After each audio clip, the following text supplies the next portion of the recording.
Welcome back to Mama's Garage. Today I'm sitting here with Quinton Paul. How you doing, Quinton? I'm certainly here and I'm certainly talking. Fantastic. Now we were just speaking before I pressed record about when we met.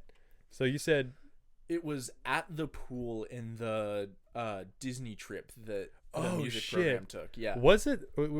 Because you would have been a freshman, I would have been Yeah, a sophomore. I was a freshman. But that was it was right after COVID, so Yeah. I didn't run into you very well. I was like, oh, it's Zoe's brother. Yeah, I knew you existed because Zoe was in band, Yeah. but I'd never actually talked to you. And I didn't realize we were the same age. I think you were getting ready to turn 15 and Yes. I turned 14 the September before. Or no, I was about to turn 16. Yeah, 16. Yeah. Mm-hmm. And because we're both 19 now. That's right. But 2 months in between us. I thought you were way older. 'Cause Everyone thinks that to this day. I hit puberty super late, so I still looked like a kid when I was in freshman year. You're tall as fuck now. Yeah, I between 7th grade and sophomore year, I went from 5'6" to 6'2". Damn. I blew up. That's fucking big. I started lifting at the end of my freshman year of high school, and I put on 40 pounds of muscle by the end of sophomore year. Whoa. I can't. I've never been able to put on muscle mass like that, but that's gotta be what's it like to transform in like that short amount of time and seeing before and after photos. It hurt pretty badly. I have a spinal deformity. My lower back, you know how your back is shaped like an S from a side profile?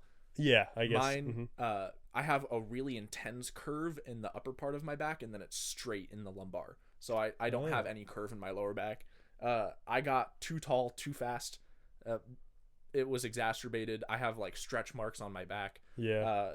When I bend over now, because of how quickly I grew, my bones are still settling in, so it pinches nerves in my lower back and my legs go numb. When you bend over? Yeah. So do you ever hit your lower body then? I quit lifting. Sadly, I quit lifting in right around when I graduated high school, late October, early November 2023. Yeah, I fall off the wagon a lot. That's not wrong. The wagon's alcohol, but I mean, it's if you're not committed, it's very easy to just be it's a lot of effort. I was getting into amateur powerlifting. I've had 3 knee surgeries since 2022. 3. I only had one. I only had the big one. Yeah, I remember. What was it? Your ACL? No, it was all bone. Oh, really? It was all bone. I was, for those who don't know, let's see. It was before the Disney trip that we were on for the band thing. You were still recovering. It was. Yeah, so it was March 22nd, 2021 on a Monday. It was a Monday of spring break, my sophomore year.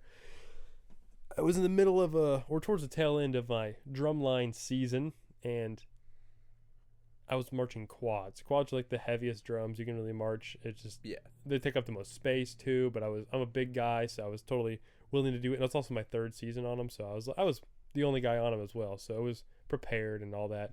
But I think over time, my knees were just I felt like I just had brittle bone syndrome. But at the end of my into the sophomore year drumline season, I got my Letterman jacket from Miss Debates. Shout out Mama Debates. And I wore it to in my bedroom, and I was like, I'm gonna go show my mom what this looks like. And I was wearing white socks and maybe shorts, and then that Letterman jacket, and then that was it. And then I ran from my bedroom, slipped on the floor, and busted my ass in the kitchen. But the way I turned or something just ruptured my knee, and so it was just this huge bone collision. It was just terrible. And so then I watched a Nicolas Cage movie, and then it didn't get any better. Then we went to the ER in Martinsville. They didn't fucking help at all. They're Martinsville ER, I hate them. It's bad. All my homies hate They're them. you think we're a hospital? Yeah. It's why? It's I was born in this building. You can't help me with a knee problem? Yeah. They're you should go to Bloomington, go to the guys who know what they're doing. It's they used to be more of a real hospital, and then they restructured years ago into more of primary care and administrative office. Because my they mom still have the cancer center. Yeah, there, my but mom did the cancer center because she beat cancer back in like 2018. But my mom did too. oh, really? Back in 2014, she had cervical cancer. Damn, my mom had breast cancer. She had cervical cancer. That's crazy. Found it on accident. How? She was having hysterectomy, and she was having a hysterectomy anyway. And when they were taking out her cervix, they cut into a tumor. Found it. Yeah. Well, and hysterectomy that's like when you get snipped as a dude, but it's like the woman version, right? Kinda. I don't really know. It's like a full removal kind of deal. They take the engine out and they're like, you can still run, you just can't repopulate. Yeah. Huh. Well, I don't want to say something wrong and have all the bitches think I don't know female anatomy. Well, anatomy. I don't know if a lot of bitches listen to Mama's Garage. I think you're safe, but it's good to be in that mentality. Yo, if you're listening to Mama's Garage and you're hot, let us know. Yeah, fucking fill out the guest inquiry on my Instagram bio. It's in there. I am a hot bitch. I'd love to get on for a 30-minute episode. I'd do that. Little cheeky little 30-minute episode. Yeah. Well, my favorite quote, I respect bitches, Ian Heacock's 2019. Ian Heacock? Yeah, he said that in the Smosh video. I respect bitches.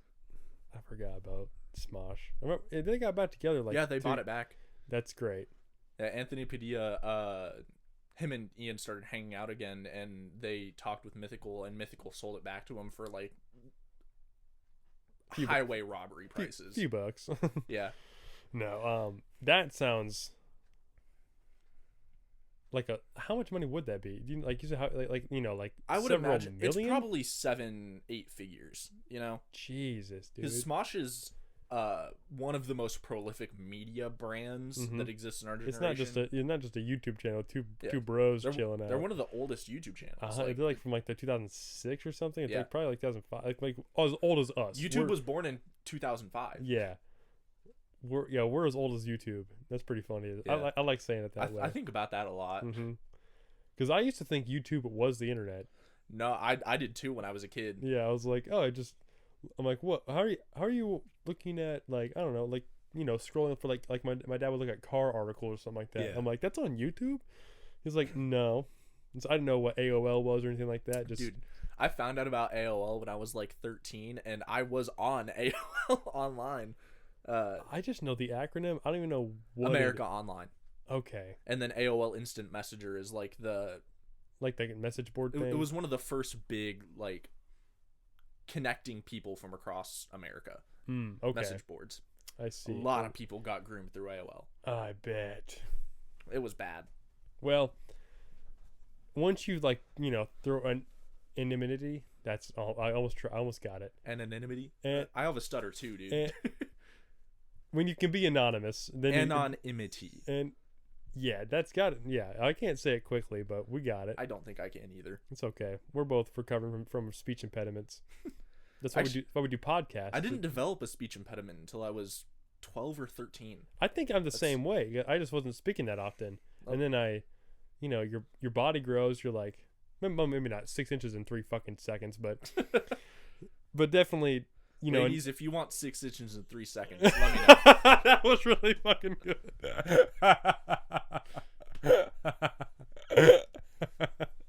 Yeah, hot bitches, look out! Oh, the Vanisher. That's fucking great. I set you up so good for that too. God, that was son of a bitch. Not even 10 minutes in with zingers, dude. We're respectful too, not just bitches, whores and hoes too. Whores, hoes, bitches. If you have a hole, we'll quickly finish. List of requirements: alive, female, optional. All right, yeah. I mean, well, hold on. There's got to be ages on there. Yeah. Well, when you're our age, the half your age plus 7 thing doesn't really work. That's awful. Half your age plus 7. Well, that's like for adults how young you should date. Yeah. And then I think it doesn't work the other way around for how old you should date. But I was getting boners when I was like, hella young. So like, so like what? Say like I'm like 7 years old, and it's like half your age plus 7. It's like we're 19, so if you're rounding down, you have what? That'd be 9. Yeah, and 9 plus 7, 6. I'm not dating a 16-year-old dude. No, there's no. I don't know. I feel like there's at least one point in every one of my episodes where it gets some dark bullshit like this, where it's like, I wouldn't fuck a 14-year-old, but we took out for coffee. Look, like that's awful. We've already seen K-Mac, been there, done that. Like, you listened to the K-Mac episode? No, I haven't. Oh, okay. Well, we talked about K-Mac yesterday on the pod. I swear to God. Dude, it was Mr. McKinney, lovely dude. Genuinely really like him. I do like McKinney. K-Mac, nah. They look like they could be brothers. They could, yeah. Fuck. I found out he's doing personal or at least a Perk year 30s? or two ago. K-Mac was doing personal training at Planet Fitness. He was looking for people to come to Planet Fitness and let him personal train them. I would run into him at Planet Fitness, like, or actually, I didn't. Not running in like some sort of like, I ran into him over here. I mean, like I would wrap a corner and like bump into his fucking his structure. Takes up the entire locker room entry. Like, I'm not a small dude. Neither am I. He dwarfs me. Yeah. Makes me feel like a kid again. Fuck, that's back-to-back K-Mac episodes. That's fucking hilarious. We can't talk about Martinsville and not talk about him, Yeah, K-Mac is like he's like the Ace Hardware cat of town. Yeah. You're like, where is it? I just make sure I don't want to step on him. I feel like every single person that knows who he is has at least one good thing and at least 3 bad things to say about him. I know him. I don't have any good things to say about him. I feel like you can find something if you dig real deep. I guess you could say he is quite a character. He's fun to talk about when he's not around. He's the bad personality hire. Yes. He just it's like the one ingredient you're like, really, that goes in here? You're like, yeah, but it makes it the most interesting. You're like, oh, it's like finding out that castoreum, the vanilla substitute, comes from beavers' anal glands. Sure. I'm sure K-Mac knows a lot about anal glands. This poor. Oh, I didn't like that audio. Ugh. What, you mean turn your volume down? No, just the sound I made. Oh, never realized how that sounds before. Well, when you chuckle? No, Oh, do it right into the mic, right here. No, it's way too loud. 6 inches, 3 seconds. 2 inches a second. Hey, cut that, man. Yeah, no, we're not gonna cut it. We're gonna leave it all in for 3 seconds. Yeah, well, I feel like now that I've spoken about K-Mac twice, and this because the episode I filmed with Jovi was yesterday. I'm gonna upload this one days after that, so I can post and get as much tread out of that as possible. Build up brand traction. Yeah, dude, you gotta let it simmer. But now I feel like we need to elaborate more on K-Mac. He's gonna be like Mama's Garage folklore over time. He's already like cryptid in Martinsville. Yeah, Martinsville's lore. but he's gonna be a forgotten man after a while, because the guys who didn't go to school with him they're good for them, It's good for them, but I feel like there'll still be. He's like the boogeyman in Martinsville, Freshman girls got a PSA on K-Mac when they go in. Like when 10 years from now, he'll still be going for freshman girls, Yeah, you're probably like Matthew McConaughey, but not justifiably attractive. K-Mac's gonna be like Bradford Woods, Wheelchair Willie. You ever hear about Wheelchair Willie? Yeah. So, oh god. Well, yeah. So here's why everyone has a problem with him. I don't think I made it clear last episode. He would message criminally underage girls. Yeah. Like 12, 13, 14. Yeah. The thing that put him on my radar was when I was a sophomore, I heard that he was trying to fuck a 13-year-old. Like, you don't. Come on. Which would have made him a senior. Yeah, he was a senior when I was a sophomore. 13-year-old. Yeah. Fuck that. Don't fuck that. Yeah. Don't fuck that. It's that's kind of 6 the inches, thing. 0 seconds. That's kind crunchy Velcro. That's kind of the thing that put him on my radar. I'd heard about him. Some people liked him. Apparently, I've heard. Don't know where those people are. Well, they're probably just like. I bet he was fun to have in a locker room, just like for antics. Yeah, it's like, damn, dude, what the hell's that smell? It's like fucking. I feel like he's the guy in elementary school that like was the class clown that just kind of never grew out of it. And well, he picked an age and he liked to stay that age through the women that he tried to fuck. I don't. God, yeah, because there's no other words for it than fucking. Because he can't make love to anybody. No, K-Mac doesn't make love. He fucks. No, he fucks. Not in a good way. No. Fuck parenthesis negative. 3 inches 6 seconds. I wonder if he was a class clown because I was never really around him. Well, actually, no. He was actually in Mr. McKinney's class with me. Really? With my freshman. So before COVID, he was a sophomore. And so I saw his this terrible relationship he had with his dad. Like Kevin would like always trying to like get his dad's approval, and I'm like, that's sad. That is on the surface level, that is sad, and even deeper it gets more sad. But within all of that, there's funny throughout all of it. I feel like their entire family is kind of sad. Like Mr. McKinney, love him. He was genuinely like one of my favorite teachers that I had. He makes me sad.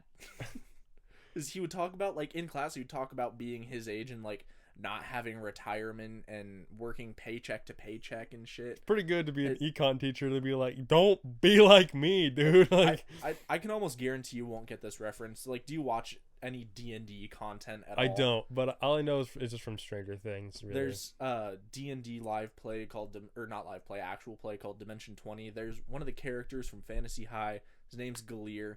He's like an elf, but if he was Mr. McKinney. Okay. Because Mr. McKinney he looks like a cue ball that you drew a smiley face on. He has very thin eyes and a very thin smile, but he's always grinning about stuff.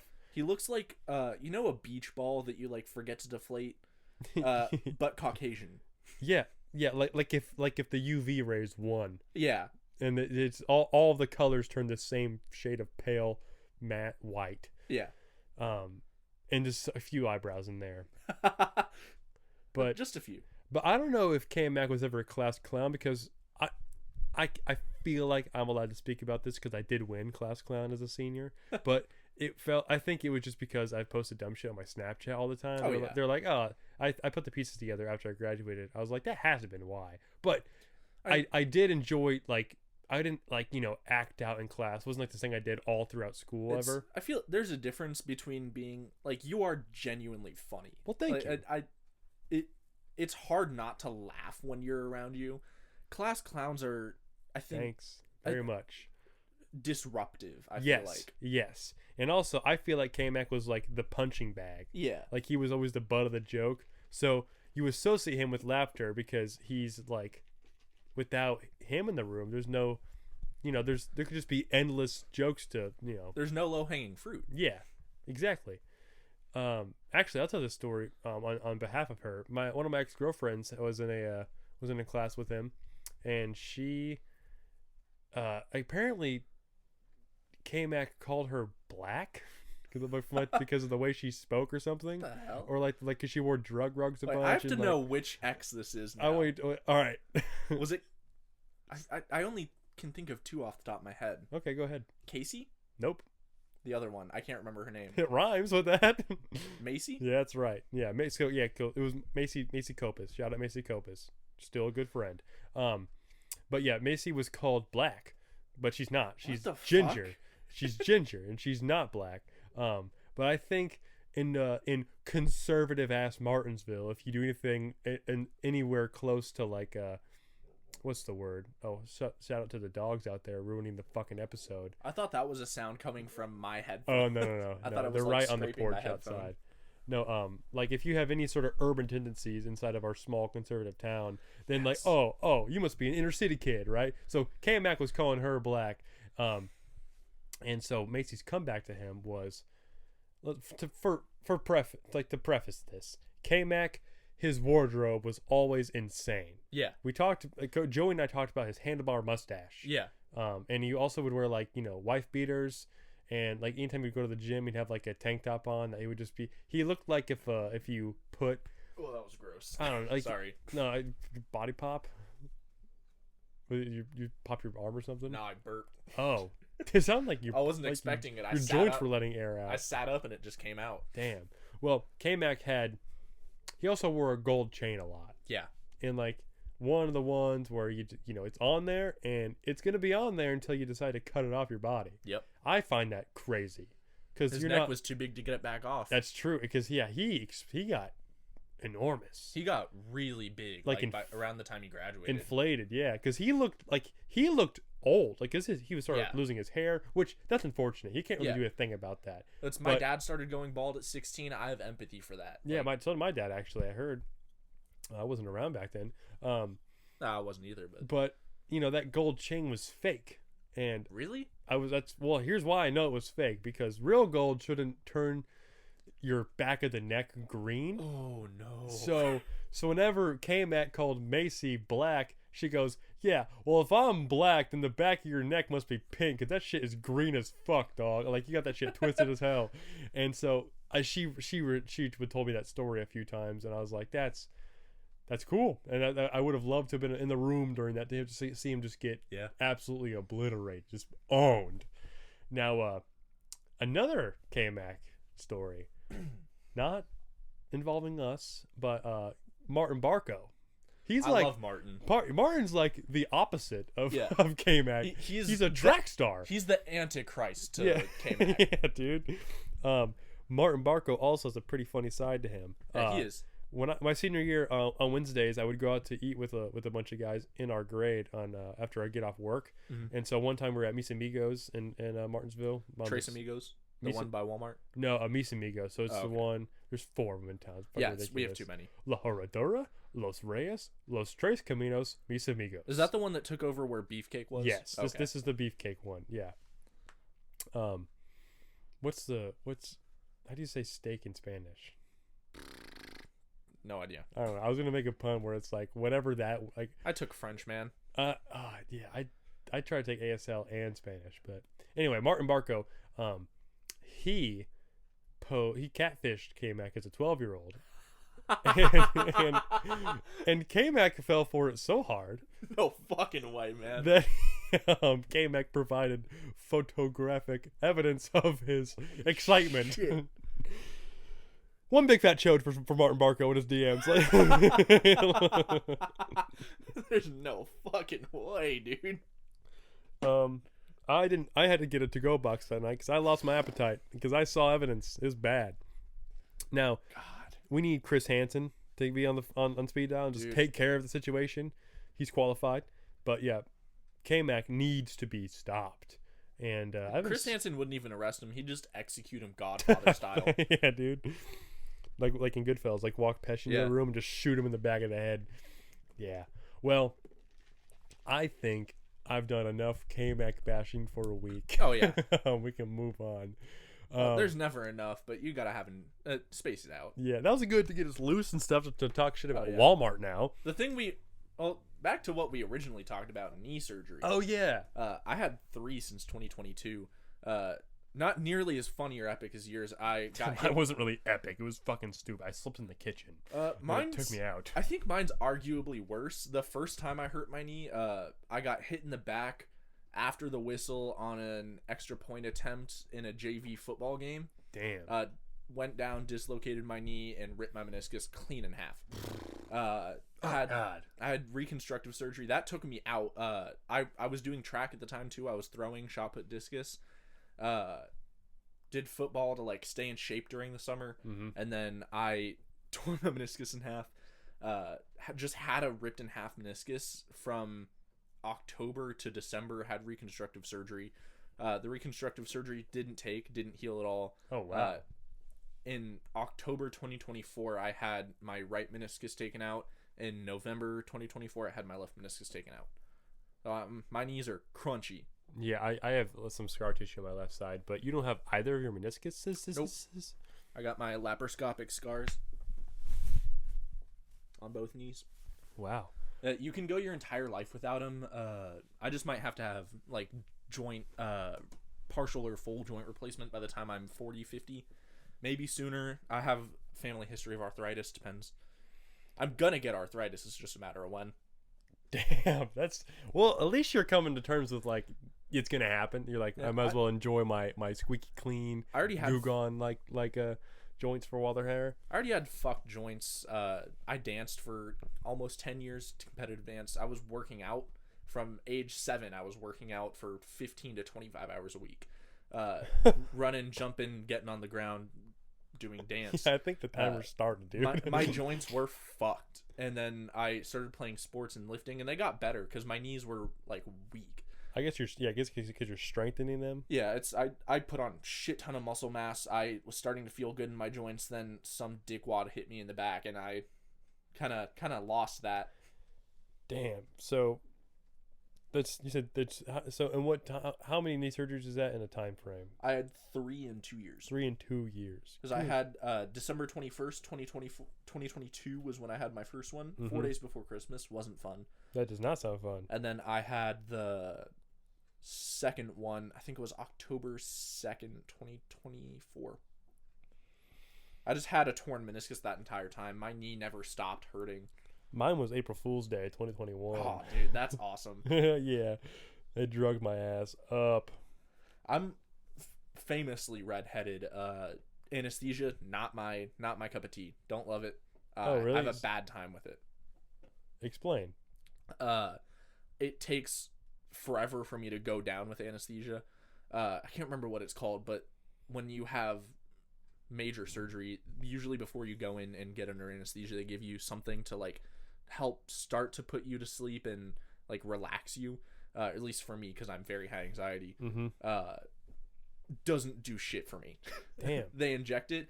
Usually they have people like already falling asleep by the time they get to the OR. I was fully awake for 6 minutes my first knee surgery, sitting on the OR table just waiting. I got to 356 before I fell asleep. You were counting the whole time? They just had me count, yeah. Oh, they just had me start counting, and then when you stop counting, they know you're falling asleep. Oh, yeah. Usually it's like, oh, they're so cocky, it's like count backwards from 10. Yeah, and then you're over here being like, negative 333. No, they just said start counting, so I started from 1. I got to 356 before I fell asleep. Damn. And then I woke back up very momentarily when they were injecting nerve blocker. That's not fun. Big needle. Because my mom had to sign some shit mid-surgery for me to be on a nerve blocker. Yep. And that shuts your whole quad down. Yeah. Did you have to be on electroshock therapy? I had to get my shit like fucking... I didn't get shocked. Well, yeah, they put pads on my quad and just Frankenstein that shit. We also had different injuries. You had shattered bones. Yeah, it's true, yeah. Just a torn tendon. Yeah, which I don't know. I'm not a knee guy. So I don't know what the difference is. So but your meniscus is the little pad. It's like a crescent of tendon and cartilage that sits right below your knee, right below your patellar socket. It's just like padding for when you run, jump. Okay. Protects your knee from slamming into itself. I see. Well, I had like a quarter-size hole on the underside of my kneecap. So it broke like a full 360 degree like little disc was like popped out whenever they like flipped up my patella, and they also chipped a part of my ball joint of my femur. So that was a lot of damage. So I think I have like two or four screws in there. So I can run on it. We're good. It works. And I had surgery 3 months ago, and I'm already pretty much fully functioning. Walked right in the house. Having your meniscus taken out. So the first surgery, I just had a reconstruction. Had a permanent stitch in my meniscus. That took me almost 6 months to come back fully from, to like getting in the gym again. And then when you're having it removed, you're fully walking again after like a week. That's pretty good. It took me until like the end of December to get comfortable like squatting and like jumping again, but I'm fine now. I just started squatting because not that I wasn't going to be able to trust my knee, but like I don't know. I'm not formally trained in the gym. I just kind of I go don't in even there. mean like squatting weight. I just mean like bending down to pick stuff No, up. I just do like I just squat my body weight now. But like I was afraid to even do those kind of movements with my knee because of just how much it cracks when I. I had a really strong squat before I had any of my knee stuff happen. When I hurt my knee the first time, after I had the surgery, it took me a while, and then I got back in, put up a new max 405 squat. Damn. And then I was That's like an area cut. I was pretty strong when I was lifting. Yeah, no kidding, dude. I don't want to talk about my bench, but I squatted 405, hang clean 205, and snatched 185. Like I put up okay numbers for a 16. Pretty good, dude. I never got into shit like that where I was like, I'm just gonna like the most weight I ever like hold is 45 pounds. Yeah. But then on machines, I have my own presets and everything. But I just want to make sure I can stay in shape to drum and like last long for like 2-hour long sets if I had to. Right now, I'm not in shape. I haven't worked out in a year and a half. Mm-hmm. I just recently started getting back in the dance studio. Mm-hmm. Stretching really helps. I started going to yoga, and then I started going in for like regular competition classes, helping out. I don't think I knew you did dance. Yeah, I got bullied for it. Well, yeah, that's what happens. No matter what. I mean, but kudos to you for you're like, well, I'm gonna keep doing it. It's just par for the course. I quit my freshman year. I started in first grade, quit my freshman year. Okay, that's still a buck at a time. That's like it's almost 10 years. It's like all like your childhood that you remember before you became a teenager. Yeah, it's pretty. I danced for my aggregate life. More than half of it has been spent dancing. Mm-hmm. It was rough. Actually, wasn't that bad in the beginning.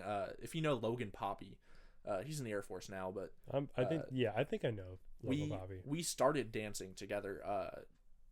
His mom talked to my mom, and we were like friends at school, and we started dancing together. Mm-hmm. And we were like the dance guys, and then he quit dancing 6th or 7th grade, and that's when I really started getting like bullied for it. Yeah, because you're by yourself. Yeah.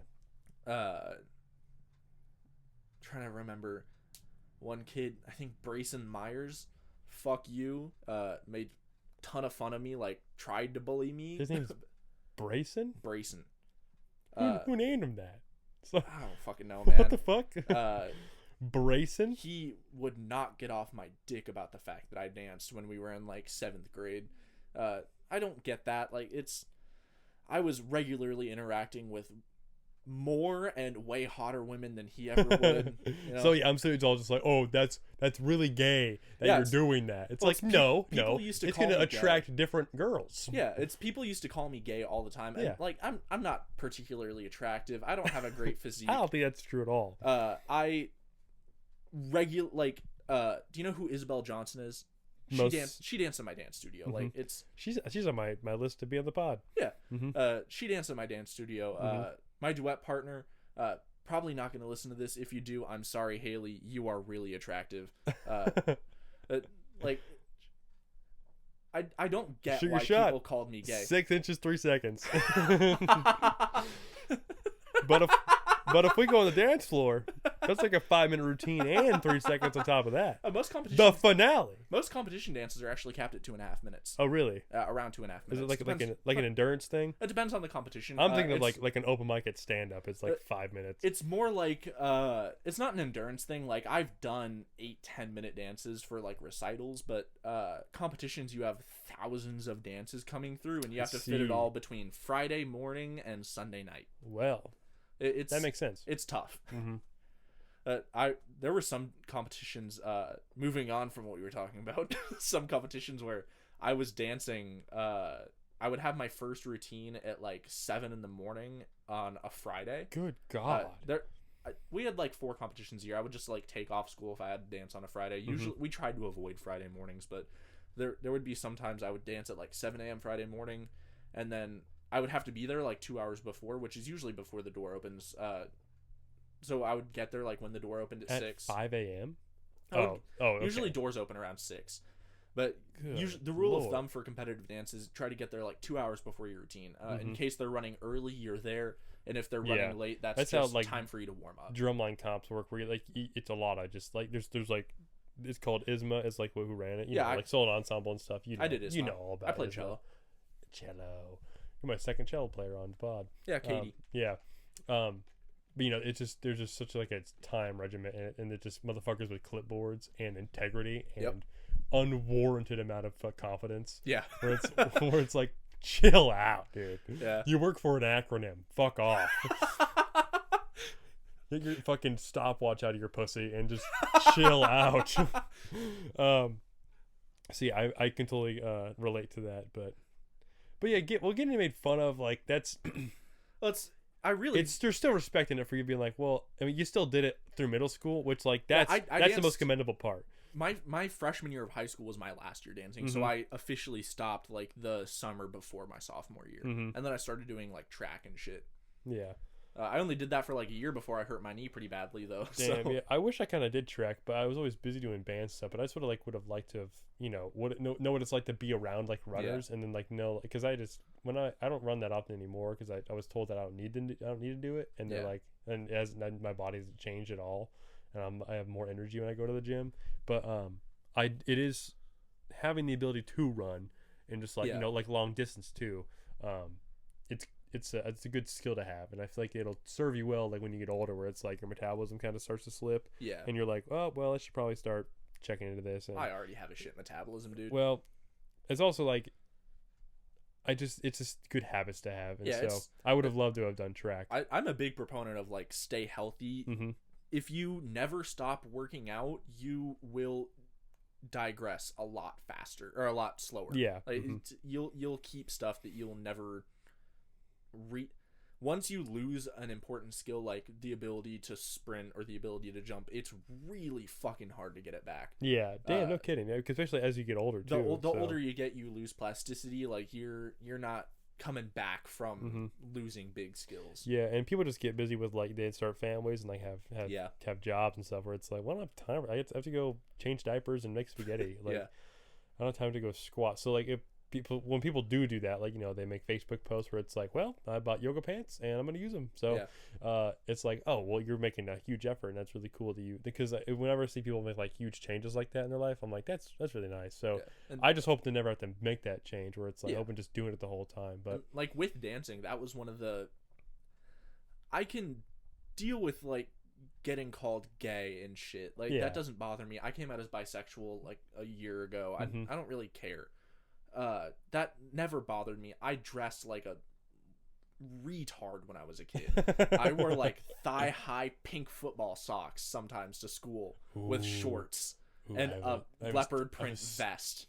Like, well, I did that in third grade once, you know. Well, I mean, you're also 8 or 9 years old. It's forgivable. People forget. I was weird. I'm autistic. I was a weird fucking kid, and like I can deal with that. Yeah, but you gotta have like a tough skin for that after a while. You're like, and by the way, I dance too. It's like, oh my god. The biggest thing that annoyed me was people assuming that I like wasn't an athlete, even though like from age. Well, you have to be strong to be a dancer. Yeah, bro. I was age 8 working out for 20 hours a week. Like I was running like 10 miles a week for conditioning. Damn, dude. 2 minutes of dance doesn't sound that bad, but like when you see the shit we were doing, you realize just how hard it is. Well, 2 minutes like scrolling on your phone. Ladies, nothing. 2 minutes. That's record-breaking time. Ladies, this is the standard. Expect it. Yeah. Appointments will be 2 minutes. No, but like there's 2 minutes. Like if you do a 2 minute long plank, you're gonna be like, this is a long amount of time. That's like or try to hold your breath for 2 minutes. Have you ever done burpees for 2 minutes as hard as you can? I have not. Do burpees, go as hard as you can for 2 minutes, and that's a little bit easier than doing like a 2 minute long competitive jazz dance.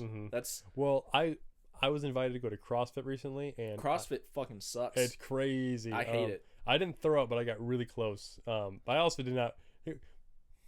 I did not prepare well the day of. Yeah. But we were on the bike that day, and we do they're called EMOMs, every minute on the minute, but we did them in 3 minute intervals. So to be on the bike for 3 minutes, and then you have to like maintain like a certain RPM. I was told to, so I was like around like 55, 60 the whole time, and then the last 30 seconds, or like the last minute, I was told to just gun it, floor it. And this is on the second go around, so the highest I got was I think 78. So I was pedaling. I was like trying real hard, and my quads burnt like something vicious. But that amount of endurance, like it had like that pain in your chest like for like the rest of the day, where I'm like, oh my god. So I feel like when you break it down to minutes and like when it comes to endurance, it's like, oh, that's nothing. But it is like to have your body constantly moving like that for that long is crazy. With dance, you really have to. There's a real dichotomy in the mindsets you have. Like with ballet, ballet's fucking hard. Yeah, and dude. to get through that, a lot of the mindset you have to have is you can do almost anything for 30 seconds. Like if you have a really hard combination, like you're working on something, you can get through almost anything for 30 seconds. That's how you make it through the practice and the training. With the actually getting on stage and dancing, trying to put all of the energy and like all of the effort you have, like by the time you're done dancing on stage, you want to be like ready to pass out. Putting all of the physical energy you have into a 2.5 minute thing on stage. It's hard, and people don't realize that, especially as a guy. Like I was doing partner work, throwing someone around for 2 minutes. Exactly. Like when I was 14, when I really got into like hard partner work, my partner, she's small, like Haley, shout out. She's small, like she's 5 foot nothing, weighs 100 pounds, but that's still 100 pounds. Throwing 100 pounds 15 times in 2 minutes isn't easy, it's not something that you can just do. And that was like my biggest pet peeve with people getting on me about dance. Like I was an athlete, like the best shape of my life I've ever been in. I couldn't pick up a ton of weight, but I was in the best shape of my life, like the year I quit dancing. And I was never like skinny either. I was working out all the time. That's just my body composition. I never looked skinny. It's when I was dancing, my vertical actually dropped when I quit dancing. If I was taking like a running vertical, I had like a 40-inch vertical when I was dancing, and then I quit dancing and got fat and stopped being able to jump. That 40 inches is an exaggeration, but like still I'm like that's like I had a crazy vertical. That's like a yard dancing. Tall, dude. Yeah, that's like Alex Cush. He's in my grade. He has like a 40-inch standing vertical, and watching it happen is insane. And then thinking back, like turning leaps, especially, or where you get a lot of big power, turning moving leaps, like dance class with Quinton real quick. Yeah, fucking turning leaps. Break. There's like the basic bitch turn of dance, the shunay turn. You step, cross, and turn. You can get really fast doing that. And then your prep turns are your like plie turns. I know what plie is, because a drum line. Yep, to bend. It's a French word that means to bend. It's the infinitive. You plie to get ready to jump, bending your legs, and then you are spinning as fast as you can, moving pretty damn fast to the side, and you jump. You get really high in the air if you practice it a lot. Like realizing that when I was dancing, doing turns and leaps like that, I was getting that high in the air, felt unreal. Like it's hard to imagine being that high in the air again now that I don't dance anymore. Yeah, and plus it's also you're doing that off your own body. You're not you don't have like spring shoes or something. That's awesome. That's really, really cool. I never knew any of that. There's always so much more to it than you know. Dance is one of the more physically intensive things. I think it's like it's slept on. Dancers are athletes. Like there's a reason colleges have like physical training programs for dance. Like there was an entire day of my week dedicated to working out. It's I had regular dance class, and then we had a special conditioning class at dance to get strong. I think like a lot of the reason why people don't associate it with like is like, you know, you're an athlete, because they associate athletes with being you play a sport. Yeah. And for it to be a sport, it almost like needs to be a game. It needs to be some sort of a winner at the end or something. Dance is a performance art. Right. It's just how marching band is, which is exactly right. So marching band athletes are athletes. Yeah. You ever see okay, there's no one the average person isn't gonna know this, but when like a pudgy guy will go to like the drum corps, which is drum corps is DCI, which is like the NFL of marching band. It is is the highest version of playing a marching drum or whatever you want to march, horns and stuff. They lose weight quickly. But it's they do it every single day, all day, like no days off, and they're always out in the sun, so they get plenty of vitamins, tan as fuck. But also, like, I've known people that's happened to, where I'm like, damn, that's crazy. And so that you have to be like, oh, you have to be athletic to do all that. Plus, you get a lot of back strength from, like, carrying big drums, and forget about like people who are in the color guard. Like that is just dance, but it's on a field and everything. It's just differently interpreted. But when I was dancing, I had the craziest fucking calves you've ever seen. I was about to ask you about that, because like, well, the main function of getting up in the air is everything moves through releve. That's I know about releve too. Yeah, it's basically standing on your toes. I had Seaver's disease when I was like 8. Overuse. Seaver's disease. Yeah, it's the culcus bone of your heel, like your heel bone. Basically, when you're still a kid, when you're like before you hit puberty, it's made of entirely cartilage, and Seaver's disease is where you develop cracks in it, and your body starts attacking it. It didn't feel great. I just had to like wear a boot, get it calmed down, and then take it easy when it hurt. But Gumpy. Yeah. Gay and Gumpy. poor dude. But part of my like recovery I spent like 2 months in a boot just to get it under control, so I could work on preemptive care instead of just continuing to aggravate it.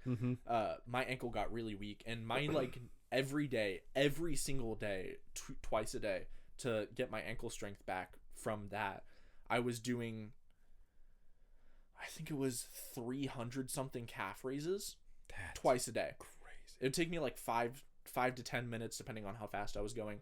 You move through the ballet positions, as seen: first, second, third, fourth, fifth. Oh yeah, I know those. I fucking know those because of the drum line. I would go through just do calf raises in all the positions, and then left, fifth too, because you got to know that. Left positions too. So I would be doing, it was around 300. I can't remember exactly, twice a day. And that was just like my getting back into it workout. I would be doing way more than that on days that I dance. That's like, it's like 50 per position. Yeah. Twice a day. Yeah. So 100 per position. Yeah.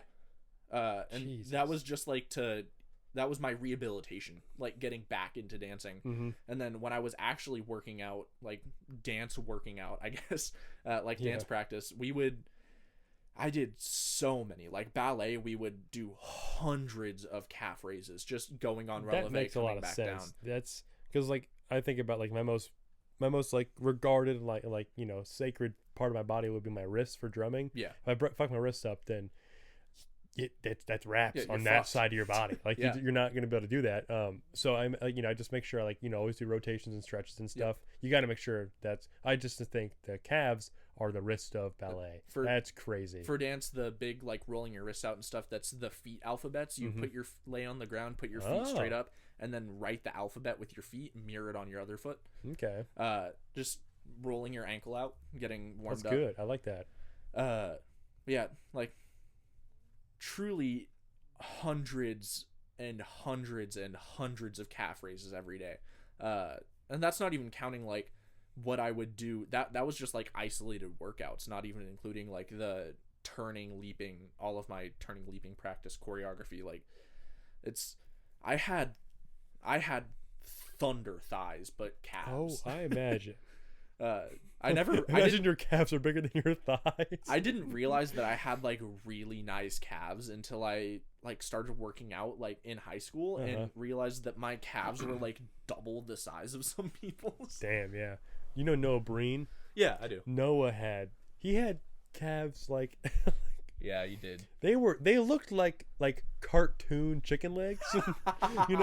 Fucking like when the Croods would eat, just fucking like ripping them like a fucking Viking. Yeah. Like in Brave, just. He had 2 of those before the fucking middle school. I was like, what the hell, Noah? Yeah. Then all of his fucking calf mass went to his face and became a beard.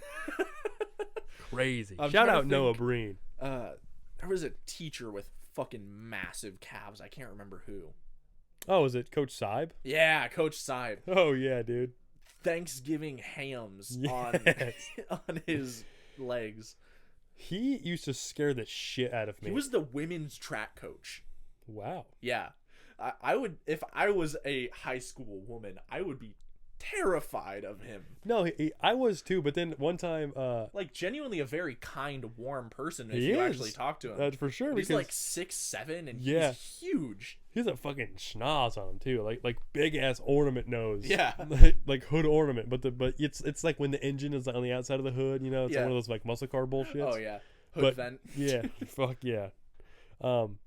Beak on him, big old beak. What's like the classic, like in biology, it's finches. You know how Yeah. finches have like a fucking 100 different beaks. Divergent evolution. Yeah. Yes. Now about Saib, he used to, when I was a junior, he every Thursday there'd be like a department meeting, and Mr. Hiles, my regular homeroom teacher, he'd have to go to a meeting, and then Coach Saib would just sub for him. And then one time, I was playing cards with Quinton Garrison. Shout out I Quinton love Garrison. Quinton Garrison. I played euchre with him at lunch sometimes. Really? Well, because we would play euchre in Was that Coden? No, that wasn't Coden. I played football with Coden. I played cards with other people. we get, yeah, cards is my shit. I used to play in high school. I did it so fucking often in high school. It was actually ridiculous. I played euchre at lunch with Kevin Wong.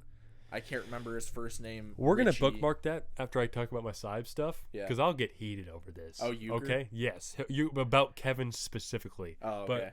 But Saib was like, oh, you guys are playing euchre. Okay. You guys want to play this new other game? It's called golf. Oh, And I know golf. Yeah, it's really fun. And so, but then he was just showing it to us, and I was like, wait a minute. It felt like on the Sandlot when you like cross. He's like, oh, you could have just. Why did you ask me? I would have let you guys in the back, to get the ball. Like, Yeah. talking to the Darth Vader man. That's what it felt like. I was like, this guy is so easy to talk to. He has plenty of, He told me about Animal Ball. Do you know what Animal Ball is? No. Okay, so before our time, before Michelle Obama cafeteria food,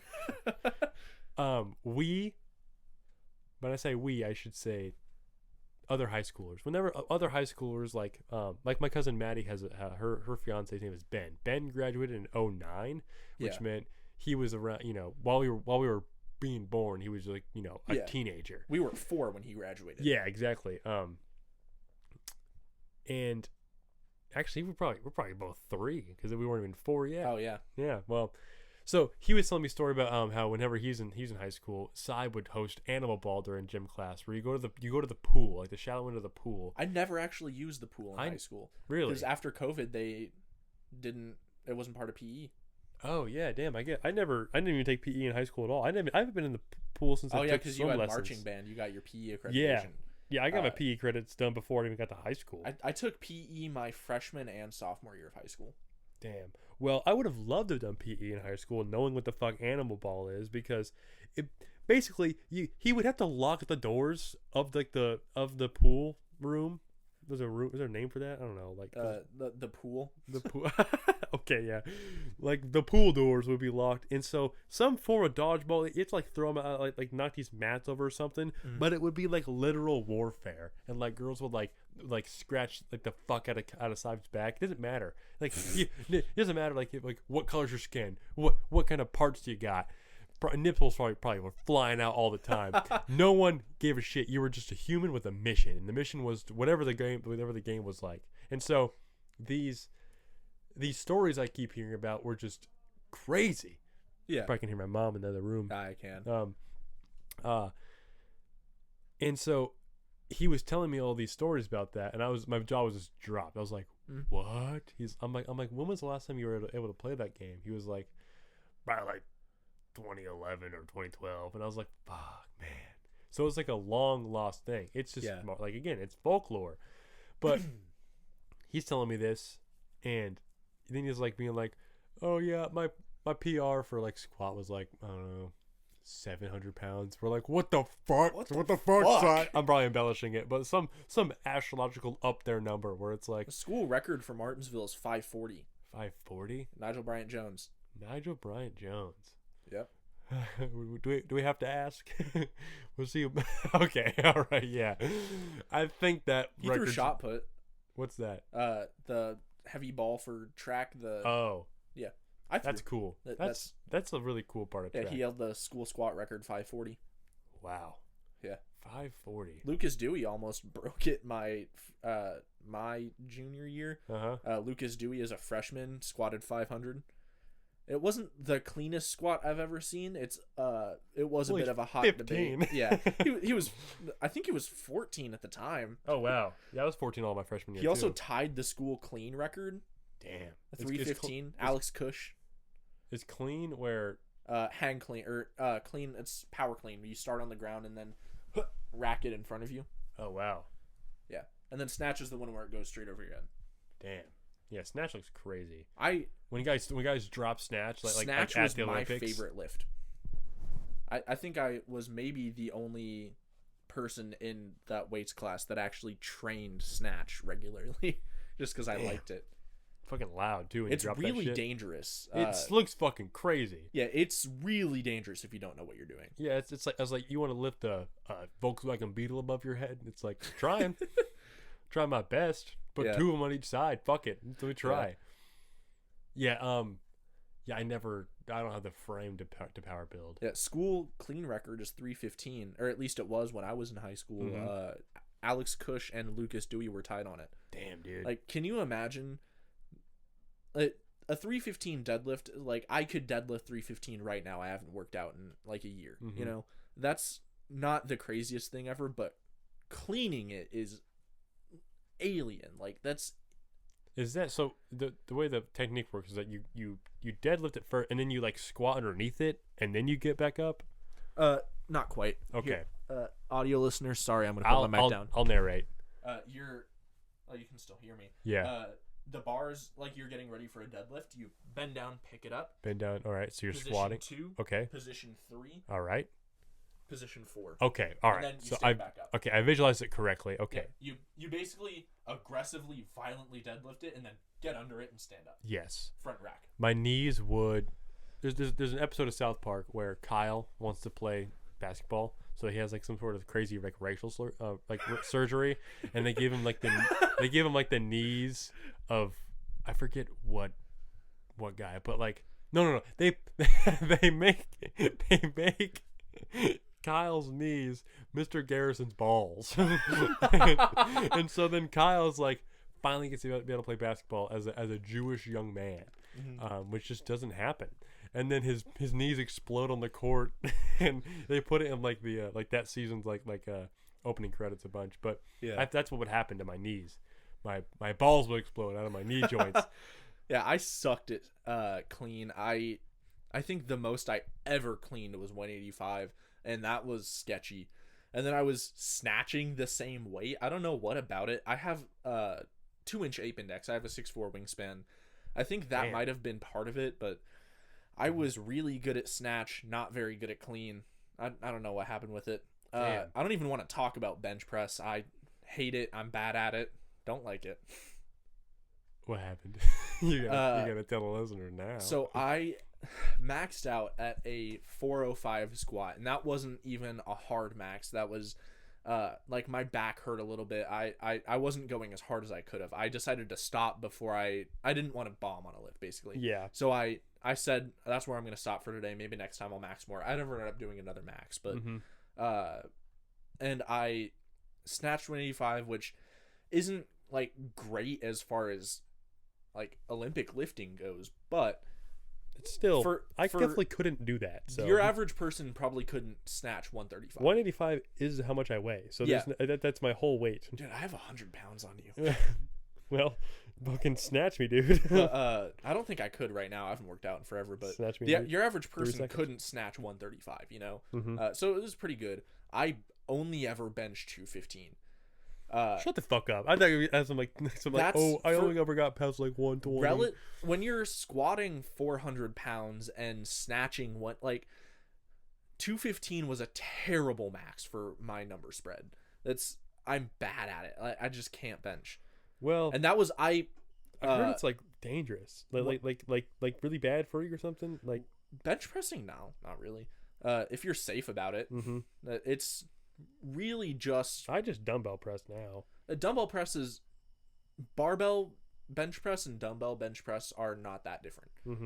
It's like you have more independent like movement when you're doing dumbbells. But, yeah, which is kind of what I wanted to do it for. If you're not stupid, you won't hurt yourself. Basically, when I set that 215 max, I gave myself a nosebleed, and when I stood up from it, I immediately passed out. Damn. Like I racked it, kicked my feet, you could stood get, up. Like really hurt passing out in the gym. You can. Fuck. What happened was I racked it. I was feeling good. I noticed my nose started to bleed. Kicked my feet, stood up, black, and then I was sitting on the bench again. I was fully stood up, like getting ready to take a step, and then basically woke up sitting back on the bench. Damn. Well, you could have woken up with like a fucking, Yeah, I didn't hit my head. A chunk out of your skull. Yeah, I didn't hit my head. The bite of 87. I ended up going all the way back down, but I was unconscious for like a solid 3 seconds. Damn, that's scary too. That's what happens when you overly strain yourself. Yep. That was my maximum effort bench, 215. Yeah, I'll tell you what, I was getting like that vignette vision at CrossFit when I was on the bike. I forgot to tell you. What I ate before going to CrossFit. What? Here's how I told the guy, my trainer. Shout out Jordan and Becca. They both got me there. So I had to make sure I stayed awake before going to CrossFit that day after work. So I was like, it was like only a few weeks ago, and I still had some leftover Christmas treats. Oh no! So I was eating like fucking Starburst. Going into CrossFit after eating candy is terrible. I'm not talking about like like a brownie or some straight up just sugar. It was fucking candy. That's actually not a bad snack for after the gym, but going into it you need something more than that. You need something with substance. Yeah. Wasn't a fucking now and later. Yeah. Hell no. But then I embarrassed myself. I don't even get through the workout because I get off the bike and I'm like, I don't want to puke on the mats on my first day here. I have like as much as people shit on CrossFit, like I get that. Yeah, it's like a cult thing or whatever. That and also in a lot of aspects, CrossFit teaches bad technique for a lot of stuff. Yeah, I'm not gonna get into that. If you know, you know. Yeah. All whatever. my homies hate CrossFit. I feel like it's like more of like an endurance thing. It's also a culture club. I do have a lot of respect for CrossFit athletes because it's hard. Like it's as much as I shit on it because it's funny too, and like they do some stuff wrong. Do. Yeah, do. It is like genuinely hard to do. Like I get it. If you go in without eating or eating something bad, you will have a bad time. I promise you that. I promise you, because here's what was said. I did as much as I could, and then I just like sat in the bathroom on the floor. Yep. Like I was cross-faded. Yep. And I was like, I don't throw up, and I choked it all down. I was able to do that. And then I walk out and I'm like, oh fuck. And Jordan was like, you okay? And I was like, I'm gonna sit down for the rest of the, because I don't want to push myself. He's like, I understand. And then after everything wrapped up, because he was leading the workout, he was like, so Luca, let me ask you, what'd you eat today? Yeah. I was like, I don't want to fucking tell you, dude. I had a good lunch, but I had a terrible second act. Yeah. On eating terrible things before going and doing stuff, you may have noticed I have a couple tattoos. I noticed that, yeah. It was very new. I'd not seen them until today. I got this one the week after I turned 18, this one shortly after that year. These two were, I think I got this one in, I want to say, May of 2024. This one was like February, timeline of my life. I was in a mental hospital in April 2024. Little stint. We can get into it if you want. Okay. But I got this. I want to talk about Walmart, and then we can segue into the mental health, because like that'll be a good segue. I got this shortly after that, and then this one I got when I quit, right around when I quit Jimmy John's. So like May. Now, For our audio listeners, those are all anime girls on his body. They are not.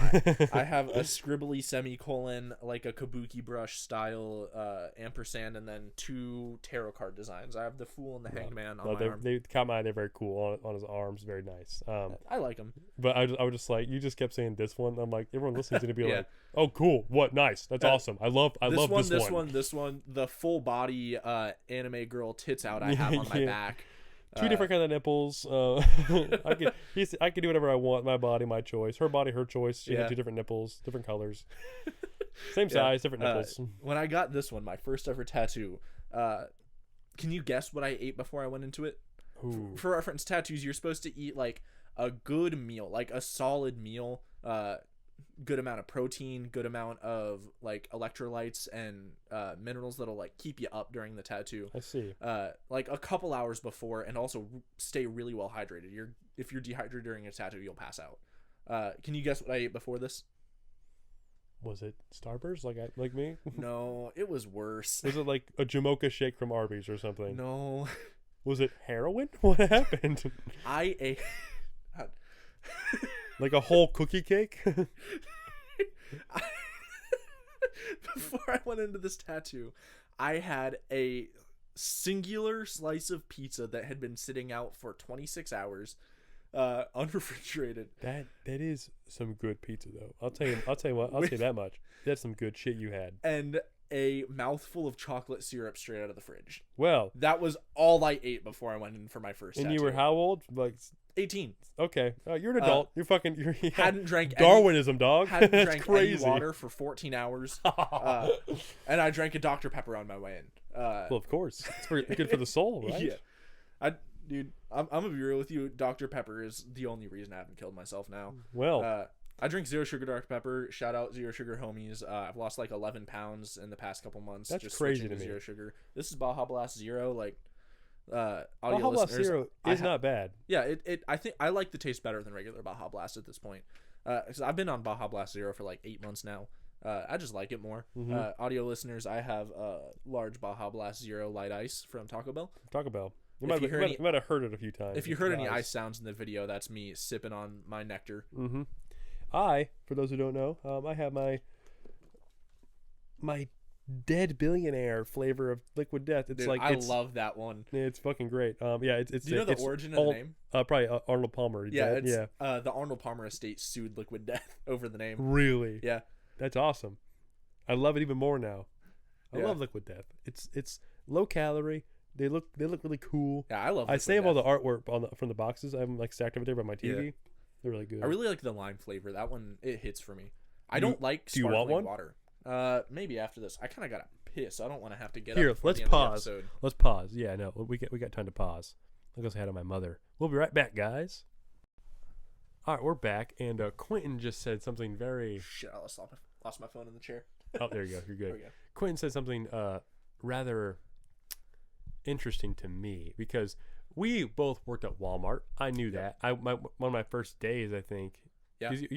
I was like with Issa up at the front, just stocking candy bars, and you showed me your boob card. Yeah. Yeah, dude, boob card. 6006. That's right.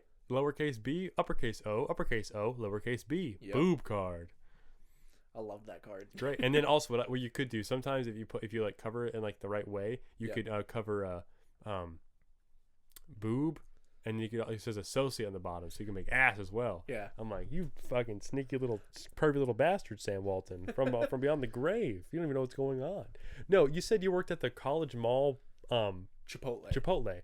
I applied there. I got an interview there. There's 3 in Bloomington. Yep. I've actually worked at the College Mall and the Kirkwood one. Mm-hmm. So my work history, this is where we were talking about before we came back. Mm-hmm. I worked at Walmart for 9 months, and then I worked at the College Mall Chipotle for 3 months.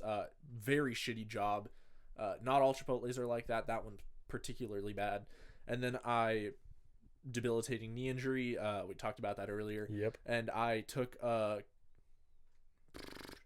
2 weeks off of work for that. I texted the GM. I said, her name's Misty. Fuck you, Misty, if you're listening. You aren't, but Misty. Terrible woman. You never get on the podcast. Fuck off. Terrible woman, bad manager. She works at a gas station now. Damn, dude. I texted her like, hey, I've had a terrible knee injury. I need to take today off, or I need 3 days off. I worked that night and then I didn't work the next two. But sometimes they called me and I was telling her like, hey, I won't be able to work for at least 3 days while I get this brace for my knee. I'll be fine to work after that, like normal working conditions. And she was like, oh, that sounds so bad. Why don't I have you take the next 3 months off? What the fuck? So you didn't have a job. I texted her, hey, Misty, no thank you. I'll be quitting. And then 2 weeks later, I started working at Mother Bear's Pizza in Bloomington. Really? The one by the Coles, the West Side one. Uh-huh. I worked there for 3 months. That's a great Mother Bear's. Yeah, I fucking love it. The one on campus isn't as good. I haven't been to the one on campus. Yeah, it's over by the... I heard they call that one the Other Bears. Yeah, it's nothing like the one by Coles. I worked there for 3 months. I had knee surgery.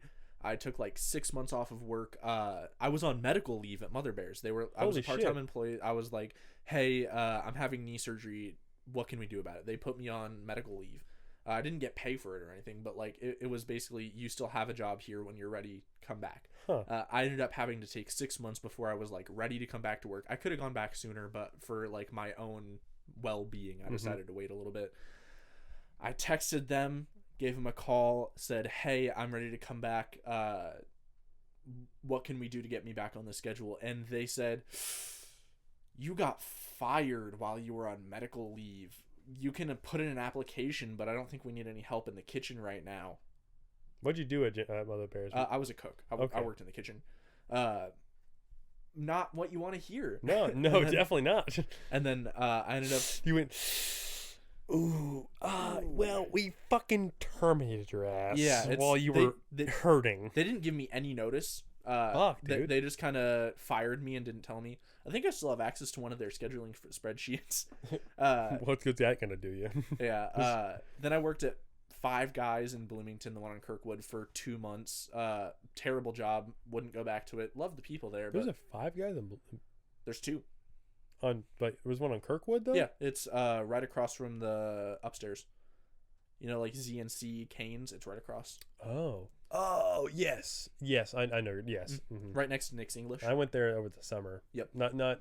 I walked by. Not the Five Guys though. Yeah, and I worked at that Five Guys for 2 months. Bad job. Hated it. I was covered in grease all the time. Yeah, damn. Then I moved to Jimmy John's across the street. Yeah. And I worked there for a year, pretty much a year. I started there in June of 2023, and I quit in May, like the last day of May 2024. They did some scummy stuff. Maybe if I'm on another podcast episode, we can talk about that. Okay. It was bad. Scummy Jimmy John's They stuff. treated me terribly there. Broke my other knee. Yeah. They took me out back and shot me in the leg. Cut off 4 of my 6 inches. They were bad. And then I worked at Chipotle for a couple months. After that? Yeah. So I went back to Chipotle, but a different Chipotle, the one on Kirkwood. Different logo. Yeah. Different location. It was really great for most of it. The last like 1.5, almost 2 months. Wait, do you know Josh Breeden? Yeah, I do. Yeah, he's one of my buddies. I love Josh. That's crazy. Yeah, I also know. I don't know if you know her, like Tara Turnmeyer. I think I know Tara, or like aware of her through Josh, but yeah. Shout out Josh Breeden. Yeah, I love Josh. My favorite gay dude. You know? Yep. One of the greats. One of the best to ever do it. I worked there, and then the last like it's a talent. Yeah, at the end of September. So I started there in June, like early June of 2024, and then at the end of September, the GM that we had, Harper, love Harper. Shout out Harper. You said love fart. Did you hear that?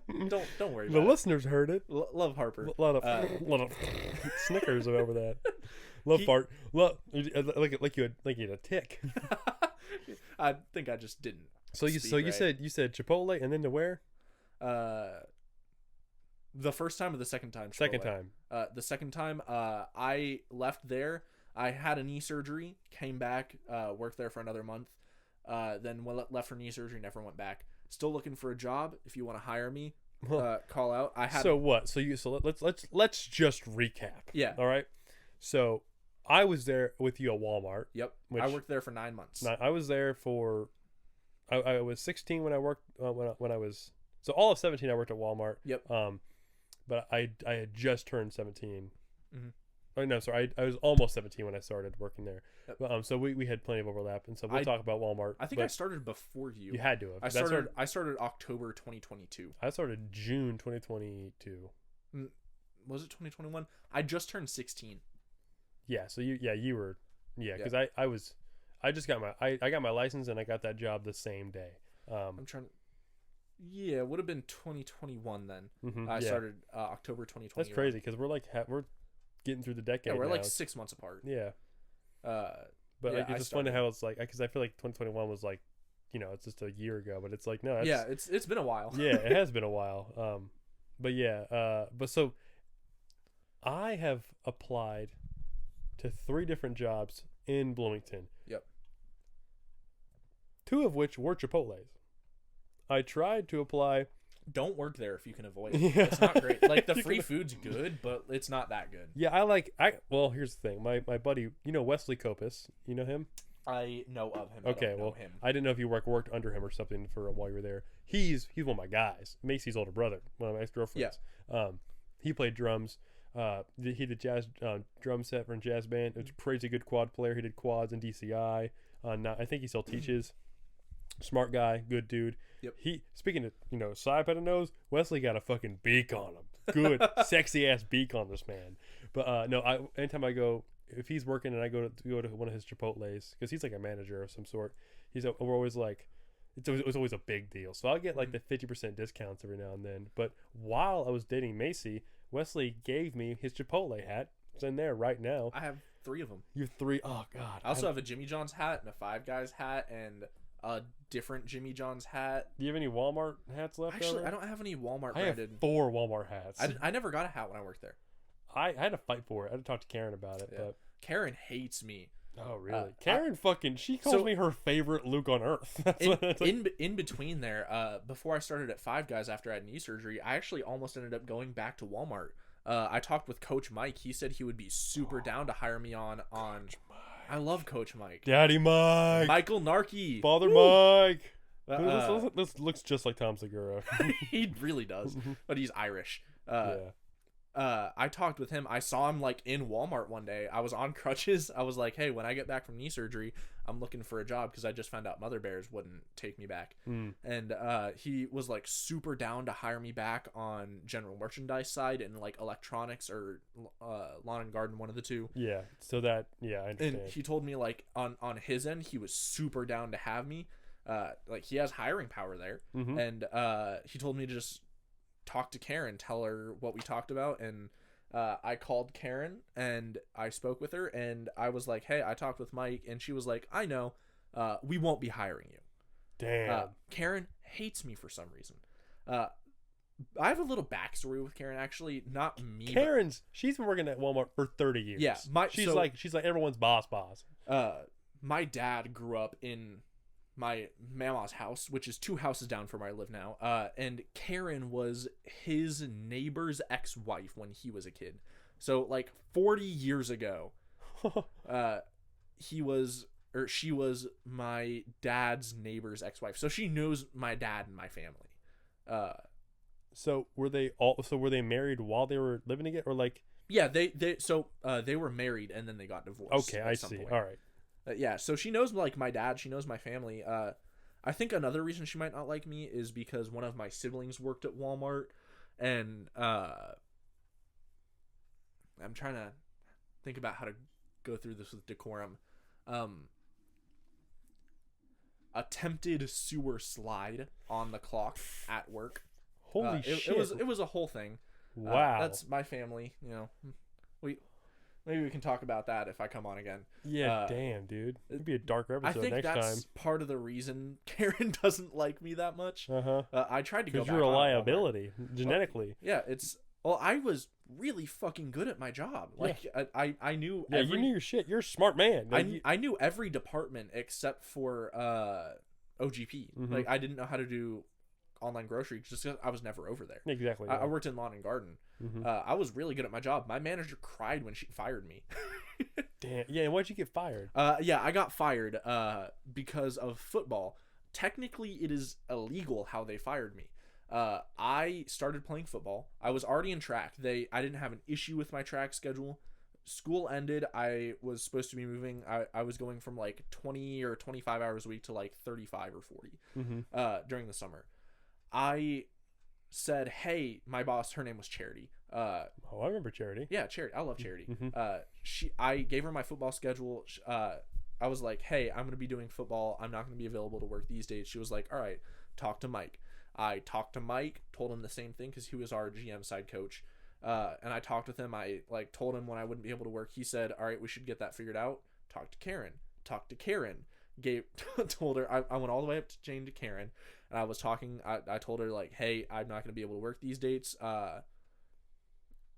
Gave her the dates and the times that I'm not going to be able to work. It was like Monday through Friday I wouldn't be able to work on certain times. Yes. And then the next she was like, all right, that'll be fine. The next 2-week schedule came out, and I worked every single one of those days and time slots.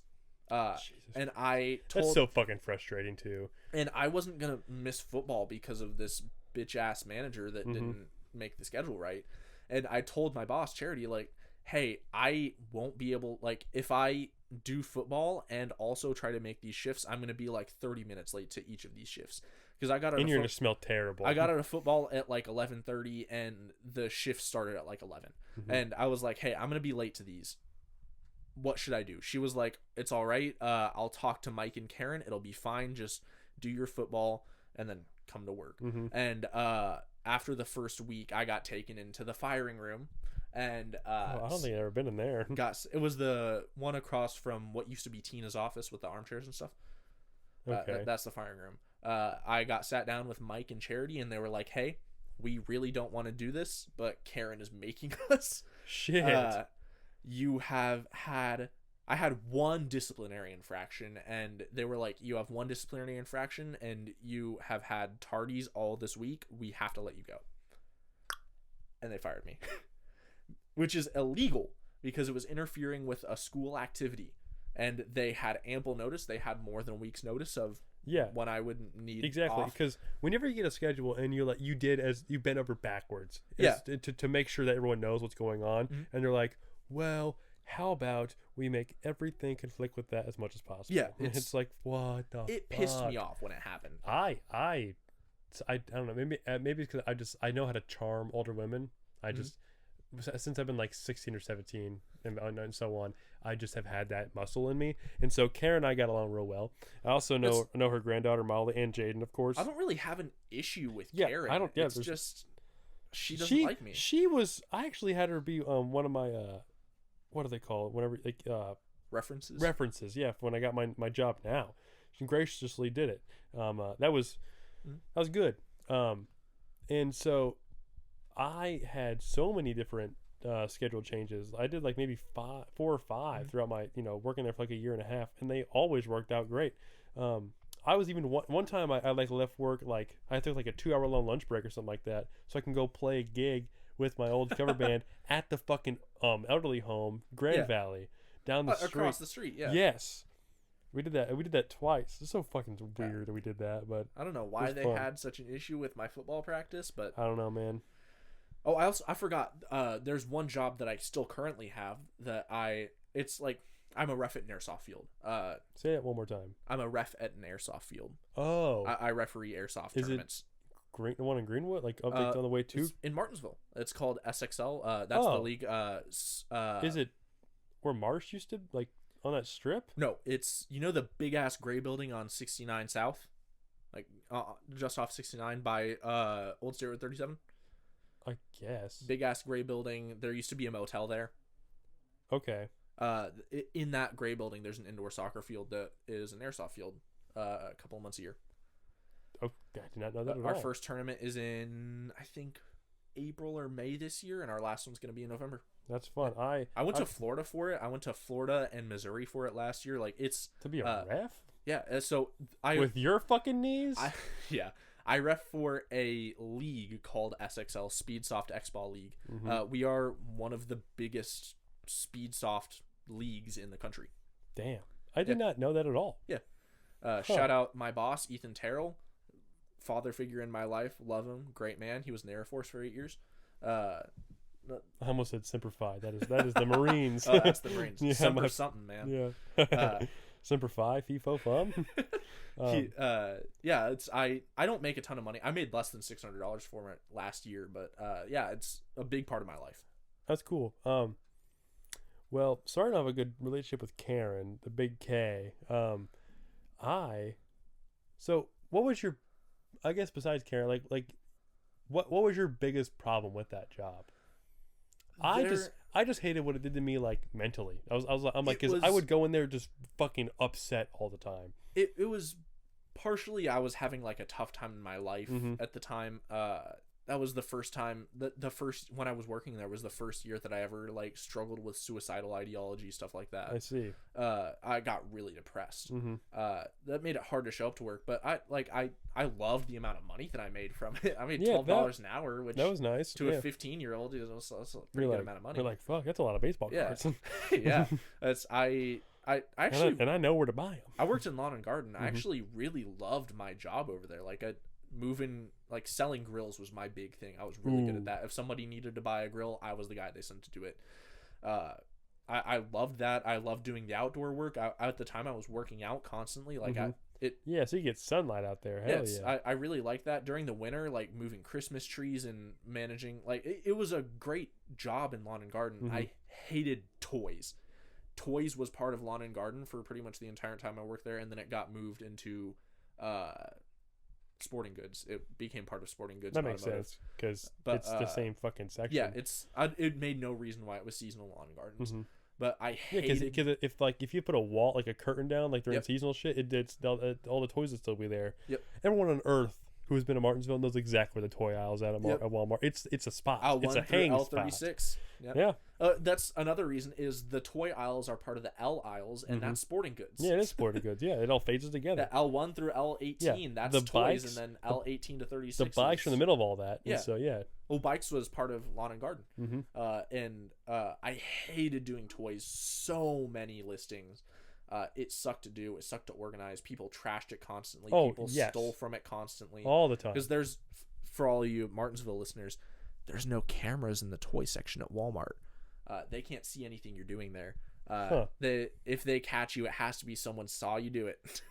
Damn. And my favorite thing that Ethan Hayline and I would do in the toy aisle was, I remember your Snapchat videos with Ethan guessing how much stuff weighed. Oh yeah, fucking guess that weight, dude. We're whenever Ethan comes back to town, 'cause he's in Cincinnati going to school, I'm gonna whip out my camcorder, or we're gonna get something. We're gonna film that. It's gonna be part of our podcast episode. It's gonna be official. We're gonna bring these mics into Walmart, have them in a shopping cart. It's gonna be official. I don't think they would mind if you had like a podcast set up in the produce of Walmart. Probably not. I mean, like it would cause a ruckus, and I have to get Ethan warmed up mentally and everything. I don't.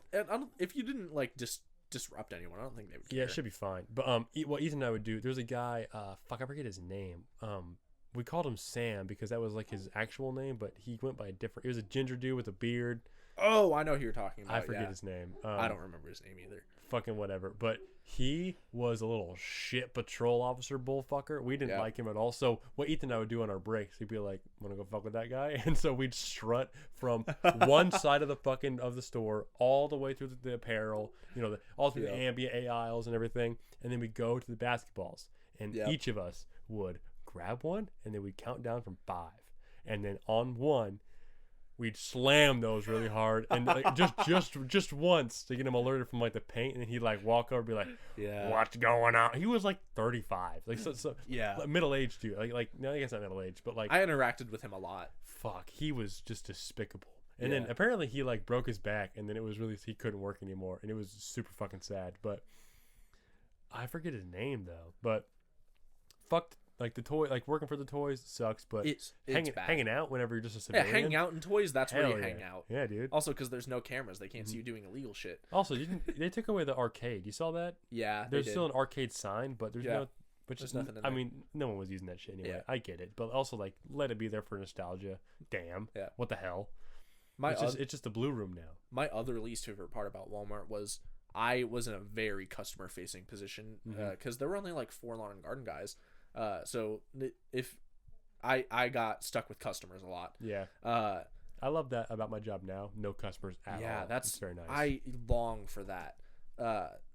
At age 16, getting yelled at by a dude who probably could have been your dad twice over about you being out of stock of something in the lawn and garden.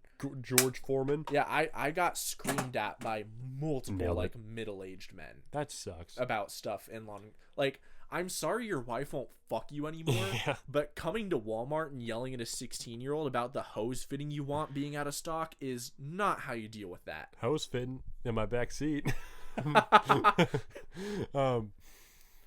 That 6 and 3. It's 6 and 3. Trying to figure out because I'm gonna name the episodes now because like last episode my mom thought Joey Post's name was John Pilot and so it's not even close, so I made the episode named John Pilot. This episode's gonna be 6 inches and I think 3 it seconds. might, I think it might be knee surgery.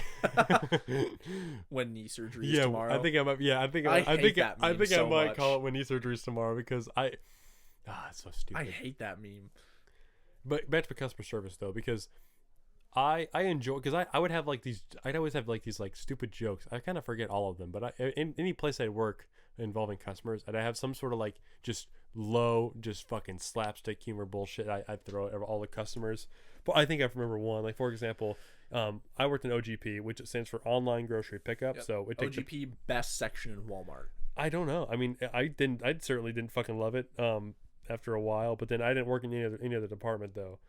You guys also made more than us common folk. Fuckers. That's true, but then they raised the base pay to 14 after you left, probably. Not in every section. Home goods and I mean, I think that was a store wide thing after you left. Oh, home line and cart pushers and lawn and garden were 12.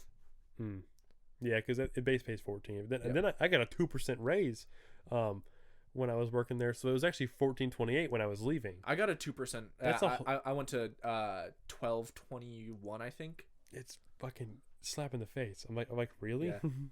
Fuck. You can't.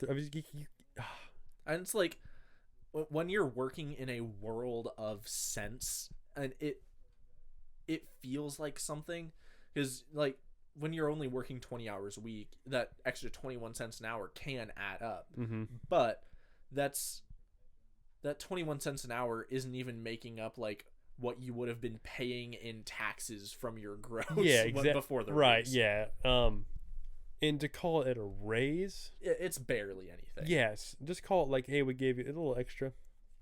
Go ahead, another banana every hour. Yeah, it's all you can really afford. I saw maybe $10 per paycheck. I was like, that's a raise. And if you're I can buy fucking 9 Polar Pops. Yeah. After tax. Well, thanks, guys. At that time, that Circle K was doing the sip and save, so you could get $10 a month and get unlimited. That is true. Yeah, that is true. That was nice. I miss sip and save, dude. Damn, I do the rewards points though with the Circle K. Like 3 to 5 cents off of gas. Right. Well, I think I used up all of my opening trial, so I was saving a quarter for a little bit. Yeah, it was like 20 or 25 cents for the first. I think it's 2 weeks after you sign up, you get that big discount, and then it goes down to like 3 to 5 cents per. I see. That was a time thing. That makes sense. Well, Walmart. I hated working outside. I'm not an outside guy. It sucks ass. So in the summer, hot as fuck. And we used to have to wear pants, but then they changed that shortly after. Lawn and garden were allowed to wear shorts. I think they changed it to us later on, because I wore the hell out of some khaki shorts there. Yeah. Like enough to where I was like, I like that taint hole where from just fucking chafing. That happens in pretty much every pair. Like I wear athletic shorts when I'm not required to wear pants or like nice shorts, and every single pair of pants I've bought since age 16 has gone down because of that taint hole from walking and crouching all the time. Speaking of holes and taints, the last week or so I worked at Walmart. It was November 2023. It was the last month for sure. I was taking these hug barrels in like a blue bin, and I was about to clean it. I was about to clean press the fuck out of it, and I bent down with that shit and split the fuck out of my pants. I have a story similar to that. And I threw those pants away. I think the pants I'm wearing right now, yes, they are. They're the Reebok ones, are the ones I had to buy that day because I fucked up my pants. right down the ass, like ruined them. Like there's no reason for me to ever fix those. So bad. I ripped 2 pairs of pants working at Walmart. One of them I ripped. All right, fuck my story. One of them I ripped in the bike section. I was trying to get a bike up onto the top section, and it was one of those really fucking heavy bikes for some reason. Don't know why the bike was that heavy, but I squatted down to pick it up like from the bottom, and when I went to stand back up, it ripped like from the top of the seam at the ass all the way down. Damn. And so I ass fully out, split my pants. And then the other one was picking up a grill, like a 400-pound grill. I was just trying to pop it like 4 inches up onto the shelf, on the bottom shelf. Yeah, easy. I doable. Grabbed the other side, like the far side of it, and I was really close. Yeah. Grabbed the far side of it and pulled, and when I pulled back, split my fucking pants. That one was like all the way down the inside of the knee. Really? Fucking again? And we worked at Walmart, so I could have just like gone and bought another pair of jeans. But yeah, but I mean, fuck. Yeah. Damn. And I also ripped a pair of pants working at Chipotle too, the second time. That was like a couple months ago. I was in the walk-in freezer. I'm sensing a problem with your fucking pants. So when I buy pants, I buy like 1 or 2 pair at a time, and then just wash them if they get dirty. Like jeans, you can wear multiple times before you need to wash them. So when I worked at Walmart, I had 3 pairs of jeans because I could only wear like jeans. Yep. Chipotle, I had like a pair of khakis and 2 pairs of jeans, shit like that. So I would just wear the fuck out of them until I needed to buy a new one. Yeah, and just another thing about Walmart, the wardrobe was fine, whatever. Yeah. But the way the brakes worked, I'm comparing the brakes to my current job now. Because here's how my current job works. You get a 35-minute lunch, okay? But you get 2 25-minute breaks on either side. Paid or unpaid? Paid breaks. Holy shit. And I just go to the gym. And then go back to my fucking desk. On the clock. I love that. It's great because what happens at Walmart, it's 15-minute breaks on a whole on outside of a whole hour-long lunch. Yeah, they would get pissed at you if you tried to take less than an hour for lunch too. The way it worked was if you worked 4 hours, you got a 15-minute break. If you worked less than 4 hours, you got one 15-minute break. If you worked more than 4 hours, you got one 15-minute break and a 1 hour paid lunch. And then I think it was... No, you had to clock out for lunch. Yeah, you had unpaid lunch. Yeah. Paid 15-minute break. And then I think it was at 8 hours, you got a 15 hour unpaid and then another 15. I might be wrong on that, but that's how. I worked like 7.5 hours because like when I you weren't allowed to work 8 hours whatever before you were an adult, which is retarded. It might have been 6 hours where you got the second 15 then. Probably so, yeah. But with the way that works is that 15-minute breaks is enough to play Wordle once, and then you're like, fuck, I have to leave now. Yeah. And literally go to the break room, like lay down, put your hat on your eyes, and then immediately stand back up. That's it, yeah. And then the hour-long lunch is you get 2 removed from the work mentality. And then you have to go back and you're like, fucking this again. You're like, oh my God, I like another 4 hours. Dude, during the summer. Fuck. During the summer, I would go, like spring, early fall and then spring and summer, I would go. And you know, like the soil pallets out in the left parking lot from Lawn and Garden? I would go like make a little house out of those, and I would like drag them so I could be completely those enclosed. Smell like fucking fecal matter. They smell like dirt. That's another shit. Not the fertilizer ones, the like Miracle Grow soil. Okay, yes. I would like make a little fertilizer's home. Just poop in a bag. Yeah, I would just like hide out in those poop bag. A lot of time for my lunch, I would just buy like an entire bag of like family size bag of Doritos and then just eat that. Because I have a shitty diet. I still have a kind of shitty diet. It's better now, but but at Walmart, it's like you're surrounded by bad choices. It was so easy to eat bad there. You told me the other day you had a Kit Kat every No. A Kit Kat is one broken off. You had 4 Kit Kats per shit. An entire king size Kit Kat. Every single day. You phrased it the worst way you could have. An entire king size Kit Kat. Yeah. I would go straight from school, so I wouldn't have eaten like all day. Oh, so the answer is candy. Have you didn't learn anything from my CrossFit story? Well, I would eat a Kit Kat during my first 15-minute break, and then during my lunch, I would like eat my dinner, and then Okay. All right. You're gonna die when I tell you this. I used to have a really big problem with caffeine.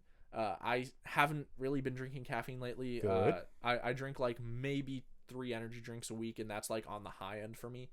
God, I'm like cringing thinking about it. When I worked at Walmart, starting in November of 2021, I would drink 1 energy drink for every hour I was there. So if I was there for 4 hours, I drank Rockstar Punched. I would drink. Yeah, those are great. I would drink 4 Rockstar Punched. If I, on Saturdays, That's like I worked fucking $15 after on Saturdays. I would work 8 hours, and every hour on the hour, I would run up to the front, buy a Rockstar Punched, and so for an Quinton, that's fucking wild. let me grab my little phone here. A Rockstar Punch has 240 milligrams of caffeine in it, right? Okay, 240. So my average shift was 6 hours. I would work between like my weekday shifts were like 4.5. My weekend shifts were like 8. Your half days is just shy of 1,000 milligrams of caffeine. Yeah. So 4 times 240. That's 960 milligrams of caffeine. 960. If I was there for 8 hours, that's double that. So 1,920 milligrams of caffeine. You guys will not be unsurprised. Wait, what was that number again? 1,920. Oh my god. Milligrams. So almost. So you were pissing like a fucking horse, dude. I was pissing like usually twice an hour. You'll also be. Oh, gotta go to the bathroom. Oh, gotta go to the bathroom. Guess what? Gotta go to the bathroom. You would not be surprised to learn that I developed a nasal arrhythmia, which is a type of heart murmur, at age 17.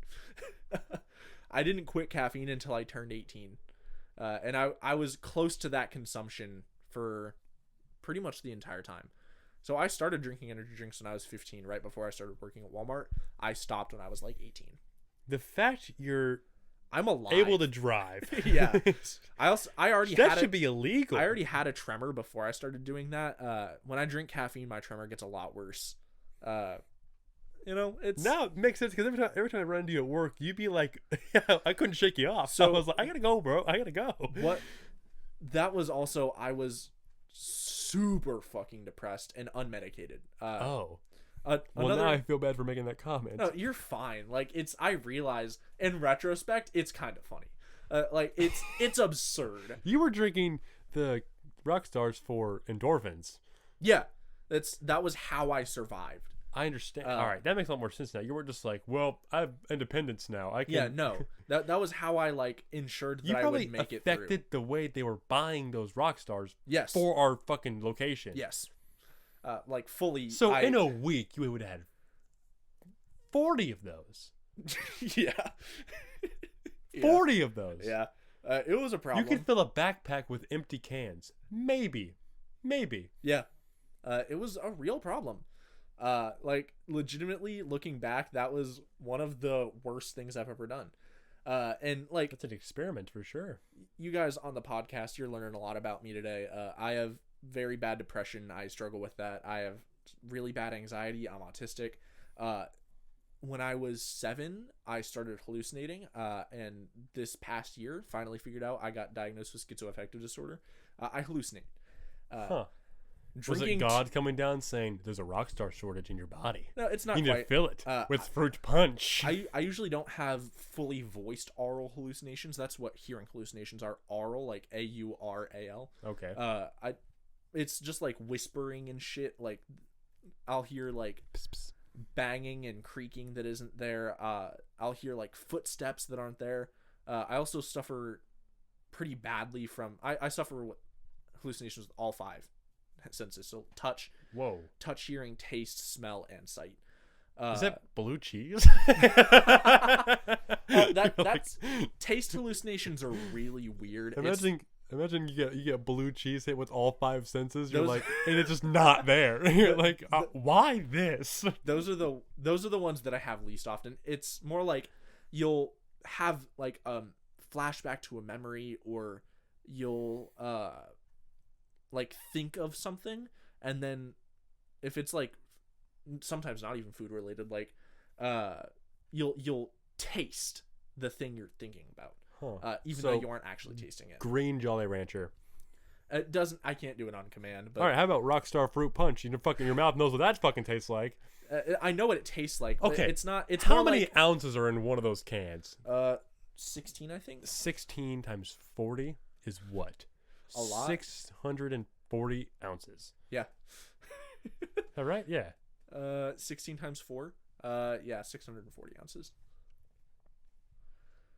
It was. I was not okay. Whoa. Whoa, dude. To anyone that I was friends with, the one girl I kind of half dated, you know who you are. I'm sorry. I was not okay during that time. It was a rough period of time. Well, I'm better now. I never, like, I had a few routines with Walmart, because they wouldn't like you got like a discount card which worked on some stuff. 30% off, and it didn't work on everything. What? You get 30? Was it 30? I was 15. Sorry, 15. Yeah, that's right. It was 10 or 15. Something Sorry, like that. you had to wait 90 days. 90 days. Yeah, it was 3 months. Yeah. The number 3 is in my mind. It's worth it. Oh, because how many seconds? Yeah. And divisible by 6? Or Just, the other way around? Factor of 6? I don't know, man. Sometimes you think of something and something else comes to mind. For me, it was 3. I get it, dude. So, fuck. I remember my lunches would look like this. I would get some sort of protein, but then I usually go to the freezer aisle because we had there's a Rolodex microwaves. It was a pretty nice break room. I'm gonna be honest. Yeah, honestly, yes. Until they got rid of the couches because of the bed bugs. They got rid of the couches because of the bed bugs. I didn't know that. That must have been after I left. Because of the bed bugs. I didn't know they had bed bugs. Due to the bed bugs, they got rid of the couches because of the bed bugs. I had no idea that was a thing. That must have been I was after so I left. pissed off. I was like, well, how am I going to take naps during my job? That must have been after I left. Fuck, it was. That was a tipping point where I was like, Jesus Christ. No, I would get like a yogurt. I'd usually get some sort of a fruit maybe, and then like these like tossed salads, and then I got like these like microwavable rice ones, like pre-made Caesar salads. Yeah, I dude. love those. I usually get like the Santa Fe, like some sort of like those were the bomb.com. And then one time, for some reason, it took me a while to discover this, but they had like a donut like fridge in the corner, and I was like, do I? And then I was like, I do. I married this donut. We both said I do. Then I devoured it, honeymoon style. Ladies, diving if you're wanting to get 8 like a Walmart donut, like a Walmart, like a cold fucking Boston cream donut. Luke's your man. Mama's Garage Incorporated. Hit me up. I need to get it on. I have an email. It's just Mama's Garage Podcast Really? at gmail.com. Yeah. Fan mail. No, dude. Message in. My diet was terrible when I worked at Walmart. That's dude. crazy. Yeah. I would I'd bring my lunch a lot, but I was eating a king size Kit Kat every day. I was also working out, but also the rock stars. Yeah, rock stars. Fucking. Those are like crazy. 100 something calories a can too. Calories I'm not worried about. I was we were also young. We were burning that off. You have to think I was like doing track and football and also lifting every day, so I was burning. Yeah, like not at fucking Walmart though. Yeah, well, I also, misplaced caffeine. I also worked at Walmart in lawn and garden, so I was working out at work. No, for sure. Yeah, that's good. But the calories weren't the issue. Like my average lunch, I would eat like one of those Caesar salads maybe, or like an entire bag of Doritos. Occasionally, once a week, every Saturday, my Saturday ritual was for my lunch break, I would get a quarter pound of mac and cheese and a pound of General Tso's chicken. Oh, from the deli. I never went to the deli once. Let me say that again. A quarter pound of mac and cheese and a pound of General Tso's chicken. Damn, dude. And that would just be my lunch. I would eat it in an hour. It was something. I remember I went to Subway a few times because it's nice to have that Subway there. That Subway sucked. The dude that worked it was a dick. AirPod guy? Yeah. Yeah. Oh well. Like, I would do the same thing. That makes me sound kind of racist because we didn't say his race. Yeah, it's now we're racist because we're bringing it up. I don't want you guys to think I hate him because of his nationality. Like, he's just a mean person. Well, I think he was just blunt and just was doing. He was just a sandwichman. A seasoned sandwichman. Yeah, sandwichman. But man. God, just to imagine you said you would, build a little house out of the mulch out there. I would go into like soil mulch pallets and just like pull one of them so I could be enclosed in there. Right. So I imagine that you were like, oh, let me get my Kit Kat and my 3 Rockstar punches for while the sun's still up, Yeah. And then don't forget my whole bag of Doritos. What flavor though? What flavor Doritos? I'm a Cool Ranch man myself. Okay, cool. That's good. In actuality, it's because regular Doritos make me have terrible flaming diarrhea. Can't eat them. Cool Ranch isn't too different from the It's nacho not, cheese though. but for some reason they don't upset my stomach. That pretty cool. I have the stomach of I'll be here all week, folks. I have the stomach of a sickly Victorian child. A lot of things upset my stomach. Victorian childs couldn't handle one Kit Kat per day. If a Victorian child had my diet, they would perish after a week. Can you imagine giving like a medieval peasant 2,000 milligrams of caffeine? The first time I heard the scenario, it made me laugh so hard. It is driven to death, but it is still interesting to like be like, let's put a, they're eating like how animals would, but they have like they'll put human type of. Looking for the phone fall out of your pocket again? No, I'm trying to pop the. Oh, there you go. I think I was just leaning forward too much. There's a Mama's Garage podcast guest chair that you can sit in if you get on the podcast. Let's be real. This is a cuck chair for your bed. Cuck chair? Yeah. Have you ever seen the like hotel cuck chairs? I have seen hotel cuck chairs. This is Luke's cuck chair. Nothing happened. Like, what would I be doing? I'd be like just making sure I could like get in there quick as possible so I can see my shadow jerking off. Oh no, I missed him. Oh no, this is your jerk off chair. Oh no, I gotta get quicker. I gotta see him for 0.0003 seconds. It's like running up the stairs when you turn out the light as a kid. Yeah, but he's like fucking jerking off on your ankles. Oh, Quinton, huddled away at Walmart in his little mulch shack with his calories. Imagine I will be real with you. I was kind of built at the time. I worked out a lot. So your body's a temple. 6'1" ginger dude with dead eyes and a tremor. Just dead eyes, very alive stomach. That shit was working overtime every single week. Basically curled up in the mulch pallets at Walmart. Sounds pretty comforting though. Yeah, so that's nice. It was comforting for me, especially like I have autism. I don't love people. If I can be alone. You've worked, but nothing but customer service jobs. That's because those are the ones that would hire me. Fair enough. Yeah, it's one of those things. I don't love it, but I can put up with it for an amount of time. But okay, So you said there's 5 Bloomington jobs. Chipotle twice. That's 2. Chipotle twice. Mother Bears. Yep. 5 Guys and Jimmy John's. Yep. That's crazy. I couldn't get hired in Bloomington once, and I had 3 different interviews.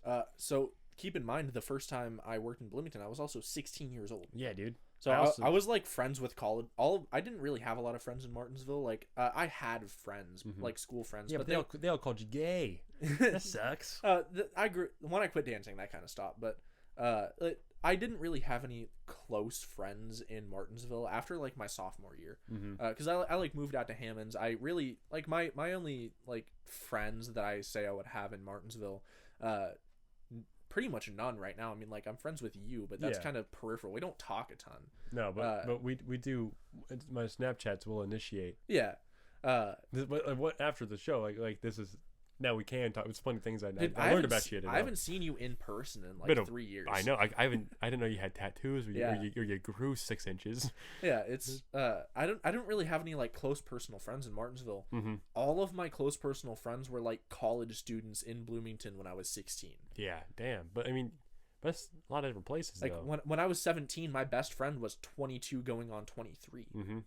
But that's cool though, because at work, like a woman I worked with in OGP at Walmart named Sam Stroop. I know who that is. She has grandchildren, but she's like a friend of mine. Yeah. Made plenty of adult friends. It's awesome. It's also as I was never like in Martinsville it wasn't really a thing, but like a party guy. Yeah, no. I didn't go places. Acquired taste. And then having that dichotomy of like your brain's big enough where it's like this is meaningless. Why would I do this? What the fuck? Why are we here? Just because everyone else is? Why would I be drunk? I can just go stand in a corner and spin for 10 minutes. Yeah. Why would I be drunk when I am addicted to Rockstar Punch? Yeah, you can't mix alcohol and caffeine, folks. It's bad. They tried. Four Loko got sued about it. Yeah. I always hear an old podcast where it's like the original recipe was something fucking crazy. Dude, It was equivalent of it was like an energy drink, but also like 4 beers and like 6 shots. The original Four in one Loko, can. the original Four Loko, it was like the original idea for it under the patent was energy beer. That's legitimately the idea that started it, and then they like flavored it and shit. But it was like in that 16-ounce can, the amount of alcohol was basically equivalent to like, you know, a half-liter malt liquor. You know, like the kind you play Edward 40 hands with, like a 40-ounce. Like the Mom Jeans song? Yeah. It was like that amount of alcohol and also an energy drink. Good God. Yeah. As if In a, regular beer wasn't enough. Ladies and gentlemen, let's just introduce you to his fucking crazy-ass cousin, energy beer. That was all in a beer energy. Tall boy can. Good. I love a tall boy. Liquid Death. Shout out Liquid Death. Yeah. I like the Arizona iced teas. Peace tea. Yeah. Great. I love the way they look. Aesthetically pleasing. Fits in my hand. Big ass hands. Yeah. Great. Did you know that? But there's boundaries. Yeah, there is. Energy beer? Oh my God. Did you know that protein beer is a thing? Let us get to Mars first before we get fucking protein beer. It's a thing. Beer with like 8 grams of protein per can. Chicken? There's chicken in there? Chicken? No, it's just chicken, shrimp, and yogurt. And a little bit of egg. I think it just has like flavorless protein powder or something in it, but is it like thick? It gotta be thick as actually, it's like I don't know. carbonated fucking foam milk. I found out about it. There was a guy that used to go to high school with us, Jalen LaPasa. He's a powerlifter at IU now, not IU, Purdue. Okay. And I used to like talk with him sometimes, and I saw it, and I immediately thought like he would love this. And I looked into it. It was a thing. Some like some college student powerlifters, some like college powerlifters wanted to like get crunk on the weekends with their friends. Yeah, exactly. But beer is so many calories for so little. Yeah, like it's like it takes a lot to get you drunk, and then it's just It takes a lot to get you drunk. It's so many calories, and they didn't want to like. They want to drink beer, but they didn't want to fuck up their macros, so they invented protein beer. So they could get 8 grams of protein with like, I think it's 180 calories a can, you know? Or no, 280 calories a can, This is mental. What we're talking about is crazy. It's crazy. Especially if you're eating like 250, 300 grams of protein a day, you know, and protein beer could help if you want to like have a beer after you work out, you know? I imagine like the commercial is like several guys at a bar, and one guy's like, I'll take an old fashioned. It's, you know, literally, you know, one of the most classic drinks ever. It's like, oh, I'll take a Manhattan. I love an old fashioned. And then some other guy's like, oh, can I get a fucking vodka cranberry? And they're like, fuck, you on your period? Like, it'd just be like the Departed scene. Yeah. And then it's like he gets pissed off. He's all upset about it, right? Then he comes in the same exact guys, but 1 week later, and you know, old fashioned. The guy gets a Manhattan, and then the guy who got the vodka cranberry comes in next. He's like dressed like Dan the Man, glasses, slick back hair, fucking tank top on, and he's like, I think I'll actually take a protein beer. And they're like, dude, what'd you say, little dude? Protein beer, little dude. Fucking protein beer. The idea of it is crazy, but it's like a good idea. Like it's a niche market for like powerlifters, you know. I get it. Bodybuilders, powerlifters, right? If they gotta eat protein, yeah. But also just like, I don't know, just you don't have to drink beer. Beer is it's like it's poison bread water. Yeah, it's bad. Yeah, it's also American beer tastes like piss. It's not good. It's like, you know how coffee is like, where you, like, you know, you can like if you have it just plain black, it's like, this is not. I'm not looking forward to this. But I only drink black coffee. Only black coffee? I love the taste of coffee. If you're drinking good coffee, it doesn't taste bad. That's true. It has to be good. You have to have a taste for it. Well, it's also, you can make bad coffee taste good. A lot of like Starbucks black coffee, they like don't clean their machines as well as they could. Yeah. Like gas station coffee, if they clean their lines and their brewing element regularly, it tastes better. Well, it's shit like that. Like, you can make bad coffee taste okay by just prepping it right. That's good to know. But what I'm saying is, I feel beer is like there's no culture like with wine or anything like that. Beer is a vehicle after a while, to get drunk. You do like it after a while, I think. But I think it's like a Stockholm thing where like it's like the cultural thing for, especially in the Midwest, like the cultural thing for you to drink fucking beer. Football, dude. And then eventually you learn to love it, like you're Stockholm with a kidnapper, you know? Yeah, when I worked at Greeks, I was working at, or there's the bar attached to it. Same kitchen and everything. Groggy Goat. Yeah, the Groggy Goat. But they always had shit on tap, and so I was always like, I bet this is, to just try all of them over time. Like, that'd kind of be fun, because it's just like, it's like whenever, they change the slushies at Circle K, I'm like, I'm going to try that one next time. I guess. I used to be a slushy fucking crazy boy. I never got slushies. I was, but here's what I would do. I guess I can't point fingers at you too much about the Rockstar thing, but I would pour like Celsius's or some sort of Monster, like the low calorie ones, into my slushies. See, that's fine. But it's not. It wasn't.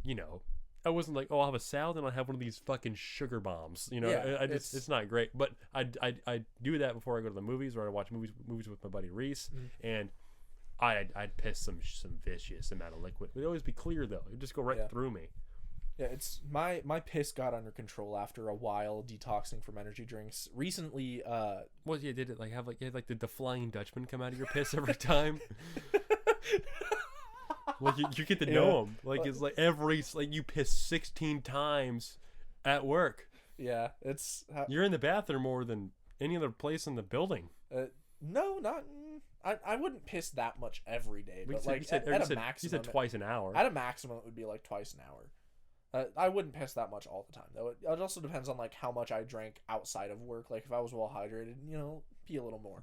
But I wonder, like, what if it's like you go into work and when you're on the clock you become a fucking monster, but then whenever you're off the clock, it's like you're a different guy. Like you have bipolar syndrome, where it's like you just don't.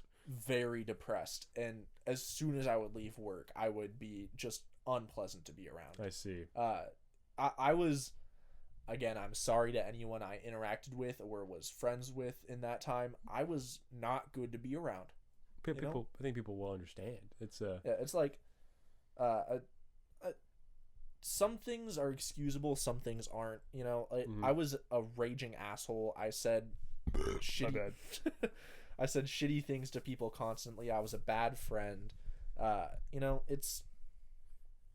It's something like you seem pretty pleasant today, so I want you all to recognize realize I recognize that I was bad then. I'm better now. I'm trying to be. You're never done working on yourself. And I wasn't bad all the time, but but it sounds like you made progress though. It was also that was the time in my life where I took the least personal accountability for what was happening in my life. Everything was someone else's fault. You're also you're still a teenager, which we're getting out of that now. Like we're still technically teens, but like I feel like whenever we're older, well-rounded individuals, when we're adults, we're gonna be even more. We'll be like, oh damn, it was like. That was also because I feel like I will be like, oh well, I was so starved for attention when I was younger. I didn't realize it till later. Yeah, it's after I lost my virginity, I cooled out a lot. That usually helps. Yeah, that was. Actually, I'm not gonna shout out Max on that one. You know who you are. You're probably not listening to this. Was it the same joke we've had all episode? 6 inches, 3. It was actually quite the opposite of that. I could not finish for the life of me. It was an anxiety thing. Been there. Yep. Yeah. Could not. What would be nice is that if that were to happen, whenever you wanted to last longer. For me, it was more of a every time thing. Like the amount of anxiety I had with it, which it's very tough to minimum an hour. Wow. For me to get anywhere. Yeah. Because she liked that. Yeah. I didn't. Yeah, because you just become your body becomes a tool after a while. You're like, I'm not. This isn't really me. It's just like I'm simply just. Hold on. Oh no, you're whipping the phone out. There's a shirt that I was actually getting ready to buy. I was getting ready to buy here soon. I feel like there's a window you got to aim for where like sex is to be like that's a good time where it's like usually I feel like that's between but depending on who you are and your preferences, between 10 and 30 minutes. I guess, yeah. 30 minutes, I feel like it gets to be like a chore that you're just doing. I think an episode of Seinfeld is good. Yeah, What's the shirt say? Tell me what the shirt says. Autism powered fuck machine. Whoa, and it's the meme where the skull's open and the eyes are sparkly. The skull with the bright eyes and lightning in the background and shit. Damn. I love Orbital clothing. This is another one. It's alpha male and it just has like pictures of a unicorn and kittens and shit. See. And it's bright pink. You know about goodshirts.com, I think? Yeah, I do. Yeah, good. I get emails from them a lot. I have 2 shirts. I think you'd really like this brand. It's called, actually, it used to be Iron Acolyte. Then I don't know what happened, but he switched to Muscle Pilled apparel. He's a power lifter named Muscle Pilled. Muscle Pilled? Yeah, Muscle Pilled. That sounds like a fucking Smiling Friends character. He's a schizophrenic Marine. Semper Fi. Semper Fi. He makes shirts and shit. I have one. It's like medieval knight in like one of those bucket helmets with the visor and a loincloth and no armor or anything, and he's jacked and he's squatted down eating like a dismembered arm, and it says "Eat the homeless" on it, and then it has the macros of the human body. Like the amount of calories and protein in each body part. Holy hell. What were those numbers like? Were they like worth it? Humans are pretty calorie dense. And protein dense. I mean, shout out Hannibal. Your average fit human is like mostly muscle and like dense muscle too, because we're endurance athletes, you know? Uh-huh. It's surprisingly good. Not saying I endorse eating humans, but pretty good macros. Damn, dude. Huh.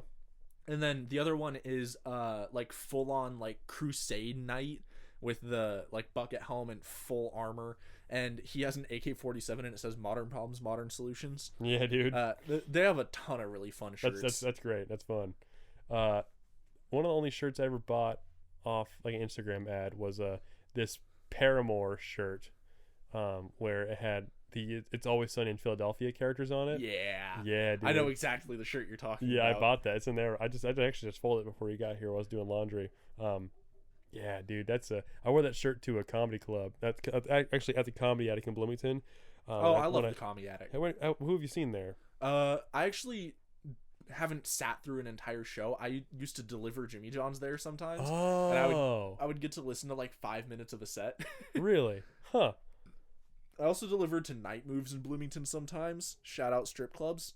Oh, I didn't know we had a strip club. Yeah, there's a strip club in Bloomington called Night Moves. It's over by the VA bar, the Veterans Bar. It's right. They share a parking lot right next to the Veterans It's like bar. The same building, or like it's not the same building. They're just really close. Kind of how the movie theater and the bowling alley before they got turned into a fucking tractor show. No, it's not one building or anything. Right? Yeah, I'm talking about at Martinsville. Like they're like 100 feet from each other. Oh, okay. Yeah, I see. It's in Bloomington, pretty close. You know. I understand. Yeah, no kidding. Yeah, a lot of people don't know Bloomington has a strip club. It's there. Yep. Huh. I delivered to it a couple times. Yeah, they just want hoagies. Hoagies and hoes. Delivering Jimmy John's to a strip club as a 17-year-old is a unique experience. That's fun. Yes. It's something. Yeah, I wonder if you've seen any really cool headliners at the Comedy Attic, because probably not. I delivered there like once every couple months. Mm-hmm.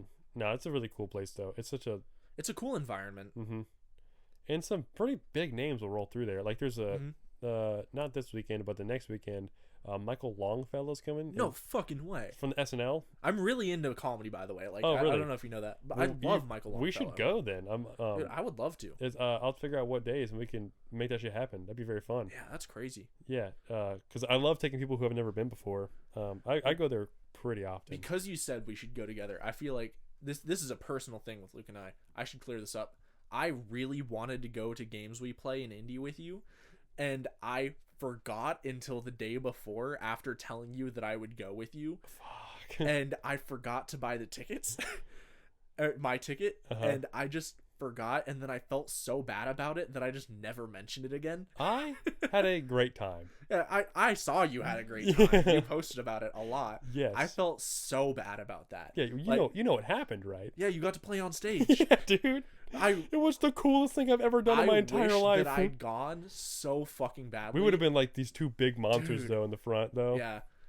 I felt so bad. I really wanted to go to that I forgot we even made plans to do that. Yeah. We'll just go to the Comedy Attic. Yeah, Michael Longfellow. I love Michael Long. I'm going to see... usually we can go talk to him after the show too. Oh, really? Yeah, dude. I met Sam Talent. Really? Yeah. Holy shit. Yes. I was wearing the Paramore shirt that day.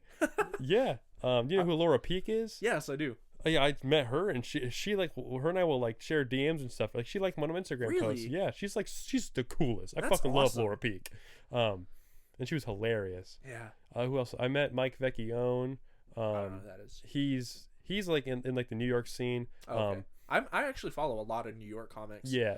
Like one of my favorite comics that exists. Her name's Meredith Dietz. She's an author for like The Onion. Oh really? She's the coiner of the phrase "too full of piss to sleep, too tired to go piss." That happens. Yeah. It's, damn, you're stuck. Her name's Meredith Dietz. She's fucking hilarious. That's great. I don't think I even know who that is, but yeah. Who else? I think I met a guy named Caleb Sinan. I know who that is. You know Caleb? Yeah. I talked to him for like 10 minutes after a show. That's once. awesome. He came on like a Thursday night, and I went there by myself. I've been there a few times just by myself. I like going to shit by myself. I saw Dan Soder and Helium. Really? I saw him twice. Yeah, and then I also saw Joe List. That's and then awesome. Then I saw Cam Patterson this past January. Dude. You just got to get on the website and just like keep up with You're in there. I try my best. I'm seeing Tom Segura up in India in February. I saw him back in May last year, so I want to wait till the special comes out. Great, you'll love it. He's one of the best ever. Yeah, of course you know that, but I'm going with my cousin and her husband in February. Is it in Fishers or in Evansville? In Fishers. Okay, sick.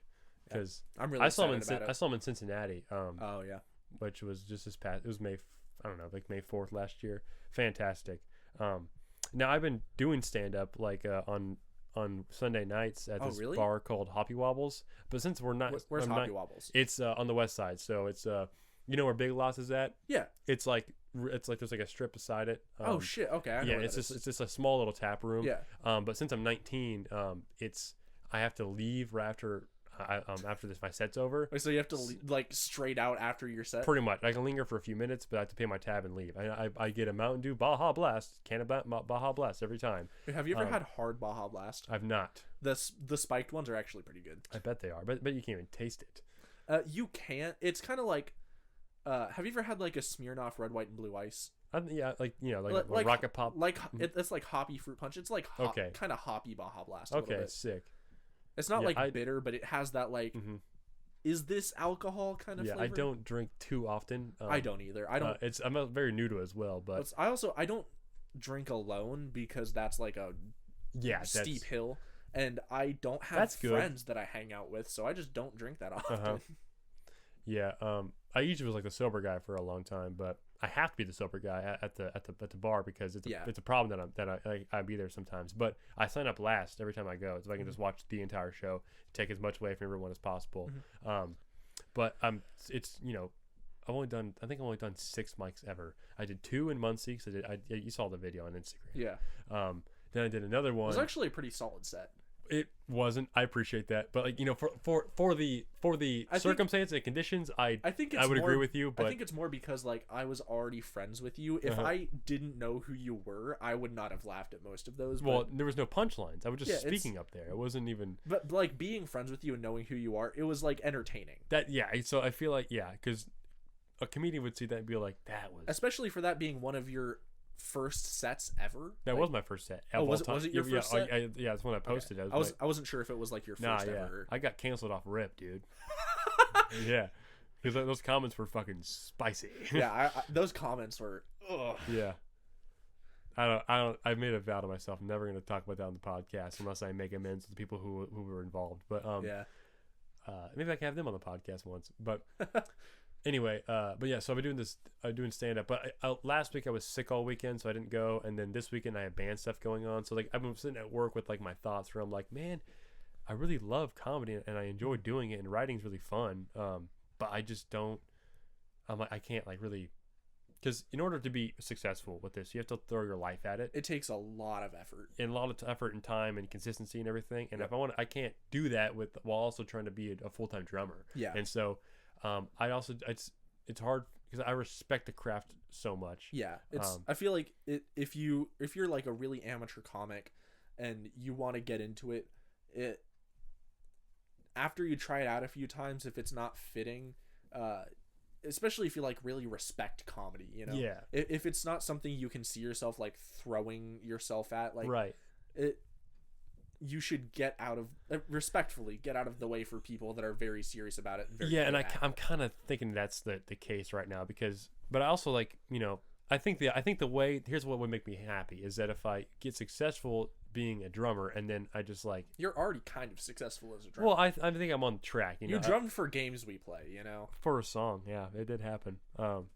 Very, very cool. But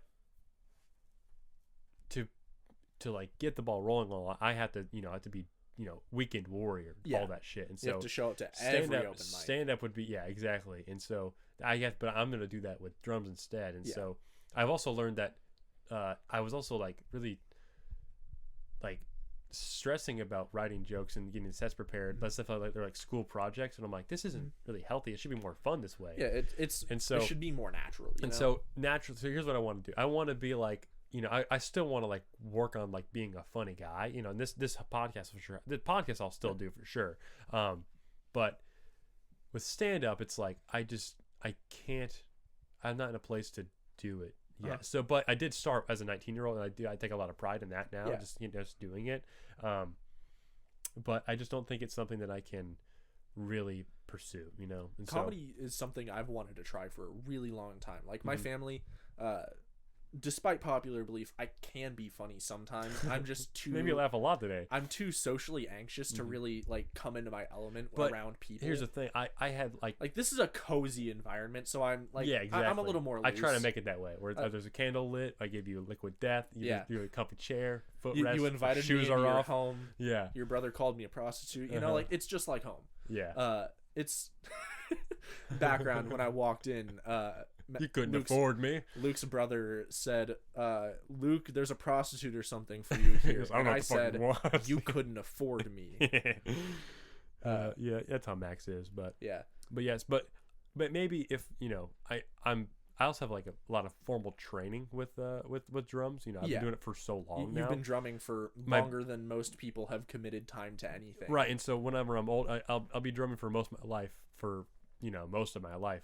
Like the halfway point is going to be squashed before I'm 23. Yeah. And so it's something I really love. I really understand it and stuff. And so I feel like what would make me happy is that if I get, successful enough in my own right in the music world, and then I still like, I can still go to open mics and everything, and that's fine. That's and still like make friends and stuff, and like they'll know me and everything. I realized that what I said about like amateur comics sounds really dickish. And I don't really. It just like I mean that like I think the phrase you're thinking about is like get out of the way.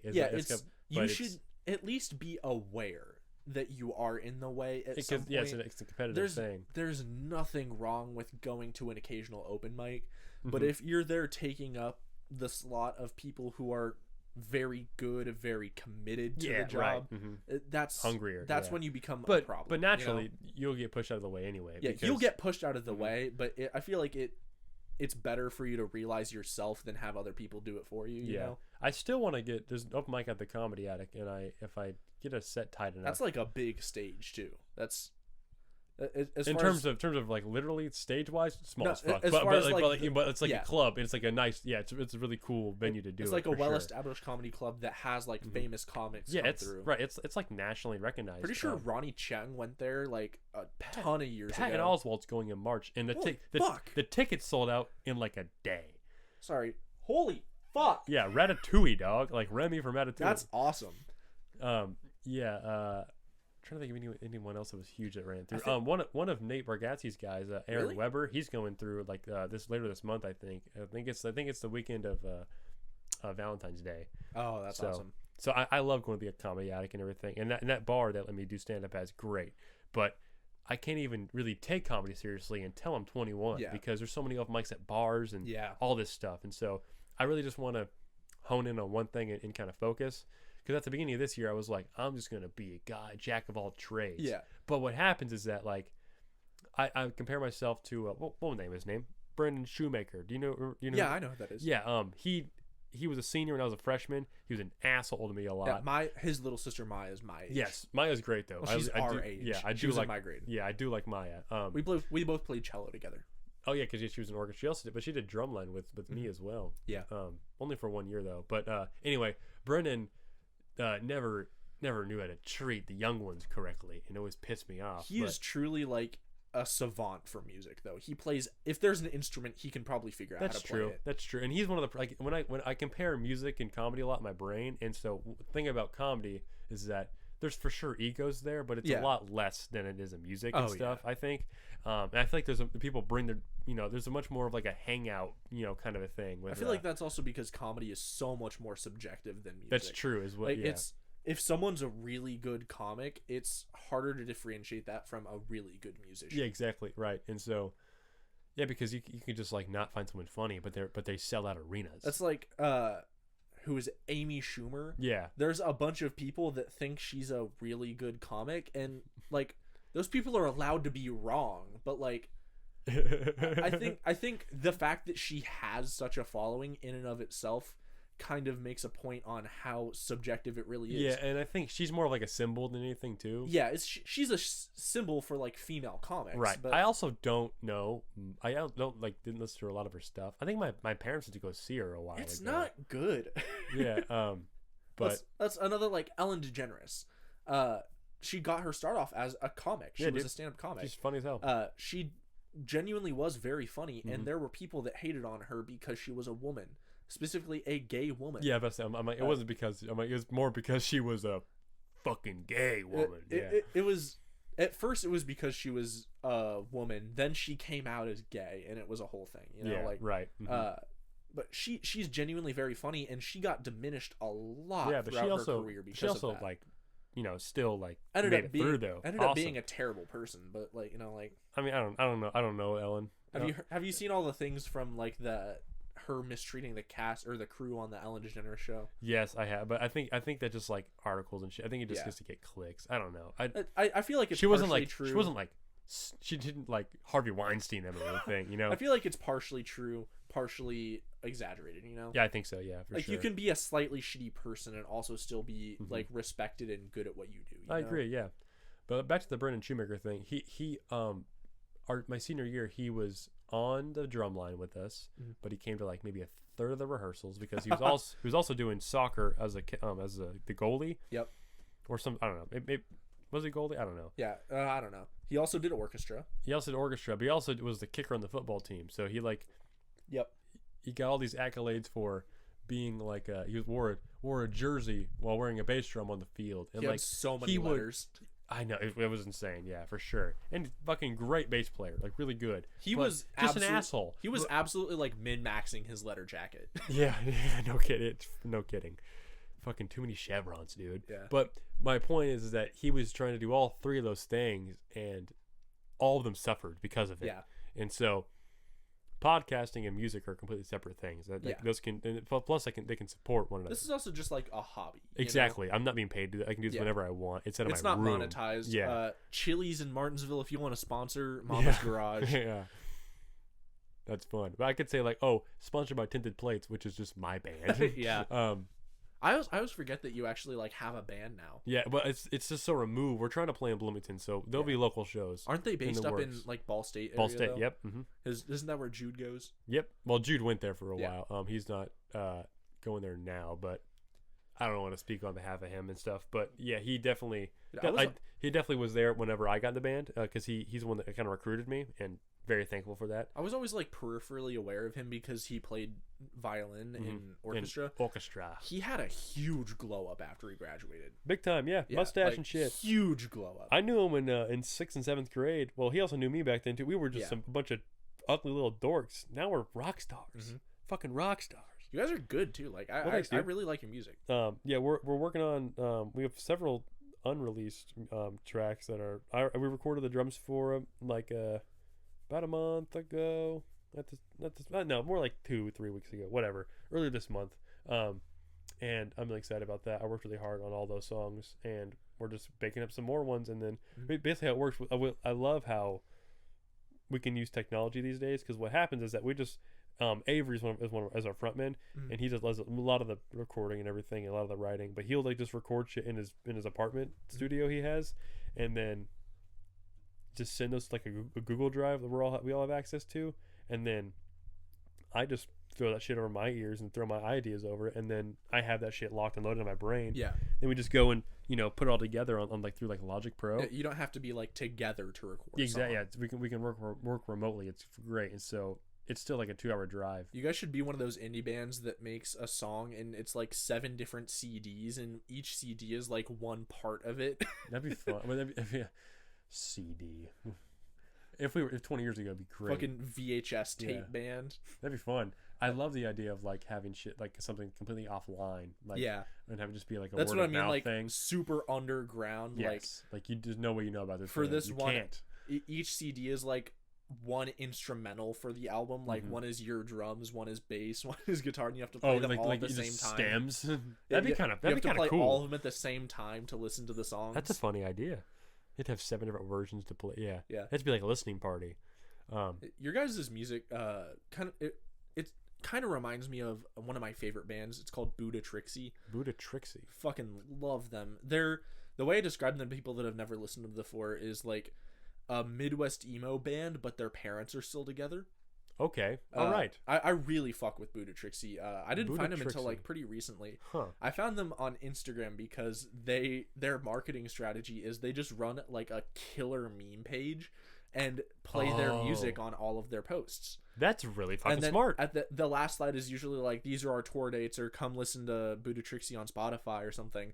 And they're just like really good at That's awesome. Buddha Trixie. I'm gonna write that down. Yeah, they're super fucking good. I'm gonna make voice memos real quick. I think one of their songs is actually like my anthem on Instagram and Tinder. Mm-hmm. And Tinder. Ladies. Buddha Trixie. Yeah. Really fucking good band. And you guys kind of remind me of them. Well, thank you. We're the new songs we have, there's definitely variety already, but we're getting more into like metal territory. I've been whipping the devil pedal out a little bit. Yeah. And so I'm not great with it yet, but we are. I want to give any spoilers away, but we're working on a song that we're gonna cover by Tool. Okay. I'm not gonna say anything. I don't know. What kind of metal are you kind of getting into? Just more like this. I guess there's a lot of different genres and shit. I don't want to use the wrong one, but like metalcore, I guess. Just like I don't know. Just because Avery's been he's been yelling. It's been fun. Yeah. So, but I don't want to like say the wrong misgendered the metal music. Like new metal or not? I don't even know what that really sounds like. So I don't really know. All I know is that it's heavier than our EP was. Okay. Which I wasn't even on that at all. Like metal adjacent. Yes. Hard rock, indie rock, but we're also like harder I like mixing rock. shit up though. So I want to be able to play all kinds of stuff. That's Buddha Trixie, not to like put a hat or like come back to it or anything, but they do a lot of like soft core, like softer core songs, like Midwest emo, and they do have some songs where it's like they have that like scream element to them. Yes. It's a really good mix, and plus I think it's cool. I like to like have Midwest emo kind of elements because we're from Indiana. We all are. Midwest emo is simultaneously one of my favorite things and one of the easiest to shit on things that exists. Yes, I think you're right because like, but I realized that today like as years go by, like years that we will live through, like so like 2016's gonna be like a year that people who aren't even born yet are gonna be like, damn, that's gonna be like like 1994 or something like that, where it's like, I romanticize the shit out of the 90s, and maybe people are gonna romanticize the shit out of the 2010s because like the shit that kind of makes it through because we were there for all the bullshit, but like 2013 would be a better year. The idea that someday our society will have reached a level of esotericism that like One Republic will be the Frank Sinatra of the 2000s. One Republic. Well, like for example, fucking wild. There was like in 2013 there's like several big albums get released, like AM by Arctic Monkeys. Yeah. Fucking all the way through. A Vessel by 21 Pilots, my favorite album of all time. That's your favorite album of all time? All time, yeah. I actually bought a hoodie from Hot Topic offline when the album turned 10 my senior year. Yeah. Yeah, love. I fucking love that. I can, yeah. But yeah, Vessel's my favorite. I'm kind of split on 21 Pilots. I enjoy some of their music. Some of it It's You not gotta that I. lo- It's like not one that of I the have things you anything gotta I love. dislike about Mhm. it, but it's just not what I would choose to listen to. I think for anyone, I feel like I could curate a playlist of like their 10 most like Yeah, like these songs are gonna be like win you over on them. it's like they're popular for a reason. Like Oh, for sure, yeah. they make good music. It's Mhm. just some of their songs I listen to it and I think, man, I would rather be listening to something else right Yeah. now. On the topic of Midwest though, one of their newest songs that are one of my favorites is called Midwest Indigo, Yeah, and it's about Ohio and how fucking cold it gets. dude, I love shitting on Ohio. It's so funny. But they're from Ohio, so I mean like as it's- as a Hoosier, I love shitting on Ohio. it is fun. It is. It's like we're in Ohio, but we get to not be in Ohio because there's It's like a religion for me. Mhm. If someone's from Ohio, they are. It is. the Paul brothers, Rob Dyrdek, Yeah. I think Matt Rife, 21 Pilots. Yeah, I Um, fucking hate Matt Rife. You don't like Matt Rife? It's. I feel like he's funny. He's a funny guy in that he does good crowd work. Most certainly. But all of his like pre-written sets, all of his rehearsed sets are not funny. well, I feel like it's Sorry, they're funny sometimes, but the amount of funny to the amount of cringing I do. we agree. We talked about comedy being subjective. Comedy is And subjective. We're Yeah. butting heads Yeah. now because Well, it's I like his live shows. Like his I love his crowd work. Mhm. He's very yeah, good at crowd work. I'd love to go to one of his shows. I've never been because I mean he released a tour in 2023. I think. Yeah, it had to be because it was when I was working at Walmart. That shit sold out in a day. Yeah. Shut down Ticketmaster. It's- I'm like that's fucking awesome. I feel like I would like seeing him live in like a comedy club or something, Mhm. but his Netflix special, Oh, natural watched the- selection. I watched the entire thing and I laughed maybe 5 times. I just Damn. don't enjoy his like rehearsed stuff, you know? His bits. Yeah, All his it's- bits. I haven't watched that special in a long time, so I'll need to go back and watch that. But we're at 2.5 hours. Holy shit. Isn't that crazy? I feel like we were at Blows. an hour like 30 minutes ago. I know. Because we literally, before we came back, we talked about how it felt like it had been like 2.5 or 2 Yeah, hours. because we were and it had only we were been an gabbing a hour. lot before too. Yeah. So Well, we talked for like 30 minutes before, but you know, Mhm. man, that's crazy. I know. So for the listeners' sake, we'll have you back. Yeah. I haven't had a guest yet who I've been like, that's probably gonna be it for them.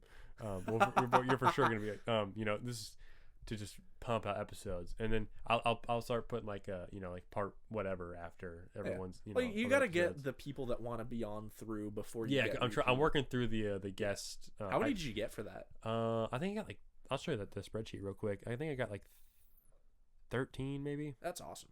Let me find it real quick.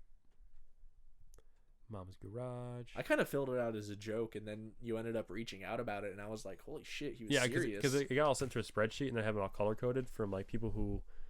So the greens people I've already done. The blues people are up in the air right now. Yeah. Hey, why am I blue? Because blue is I haven't updated this yet. Oh. As of before you walked in today, you were still blue. Oh yeah. As up in the air is scheduled Yeah. agreed to Yeah. soon, but it just hasn't happened yet. This is great for audio. Anyway, Yeah, guys, audio listeners, it's a spreadsheet. Fill out that fucking spreadsheet in my Instagram bio at Luke A. Franklin on Instagram. It's me smiling, and there's a green background. And right now, my bio says full-time drummer. That's a pun. Full-time. Part-time podcaster. That's alliteration. And then somewhat stand-up. That's another alliteration, but Yep. also much more true. Yeah. But I don't even know what my Instagram bio is. I think I changed it I update it recently. routinely. So for the entire time since I got Instagram, my Instagram profile picture was a photo I took when I worked at Walmart of me grabbing a baby's head. a baby head. Yeah. I know. Actually, I tied a noose with my phone charger because I used to carry a power pack and a charger with me at work. Yeah. I tied a noose out of my 4-foot long phone charger and hung the baby by it and walked around Walmart with that. I don't have fucking Making internet a right statement. You want the Wi-Fi? 2.5 hours in? I don't remember I had a really corny bio for a while, and then I had no bio for a while, and now it's let's start a forest fire or perhaps frolic with childlike wonder. Yeah, dude. I'm pretty sure that's also one of my prompts on Tinder. So I started a Hinge account the other day, and Tinder and Hinge are, unless you're really attractive, a useless, demoralizing time sink. I should get another app then, shouldn't I? What app are you using? Any successful apps? I'm not successful on any of them. Mm-hmm. The keyword being attractive. You have to be attractive. Well, I think you'll do really well. So far, fucking, that is not true. I also don't take pictures of myself. I'm on Tinder, much less so Bumble, and much more so Hinge. I forgot about Bumble. Bumble sucks. It's bad. It's really hard. Like on Bumble, the girl has to reach out first. So it's not like girl and boy, but whoever swiped first has to reach out first, right? So it's tough. So it's not like once you get a match, it doesn't work that way. If someone swipes on you and then you swipe on them, they have to reach out first since they were the first to swipe. I see. Okay. Huh. But like Tinder, it's like, oh yeah, you like them? Tinder, especially near Martinsville, it's mostly Bloomington. Yeah, that's true. So it's a lot of like party girls. Yeah. I also don't take a lot of pictures of myself. Special audio listeners, you're not going to get this, but there's my Tinder profile. You can swipe through that. Good God, I can narrate though. Let's see. It's not my best work, but it's something. I don't get a lot of likes. I don't really care about that. Like, I'm not super looking to tattoo pic though. Yeah. And you know, the Kit Kat and by the trash can. My prompts are pretty funny. I feel like. Let's see. Burrito wizard at Chipotle. Not anymore, but I was. Yeah, but it was, yeah. Single and ready to be incredibly anxious around anyone I find attractive. Sorry, I never take photos of myself. Yeah, I have like 10 photos of myself. First item on my bucket list is punch a zebra. Not in a malicious way. I just want to know what it's like. Yeah. Yeah. That's a new addition. I got bored of the other prompt I had. I like this. I'm not attracted to it. Because I like gals. I don't get swipes, but you know, it's fine, dude. I just was like, I've been single since I was 17. Yeah. So I'm like, I think it's about time me and my shadow take a break. I'm tired of cucking him over in the chair. I need to invite someone else in the room without podcasting. In a town where you know everybody, I feel like it's hard to date. For sure. Yeah. I've had my rule right now is I don't know the next girl I'm going to be with. Yeah. I made some friends in Bloomington. And especially Bloomington is a much different culture than Martinsville. Most certain, yeah. I was talking to my band just yesterday because they thought like, since Jude and I grew up in Martinsville, then we're like known to Bloomington. Not at all. No, it's no. Completely different worlds. It's crazy how different those are. Bloomington has a huge hookup culture, which it's also a younger town on average. It's very young.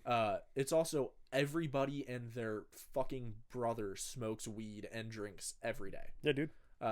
If you don't like parties, you probably won't be meeting a ton of people unless you go to school there. Yeah, but there's also like, a bowling alley, a movie theater, 3 Chipotle's, a Chick-fil-A. There's multiple bowling alleys. There's also a roller rink.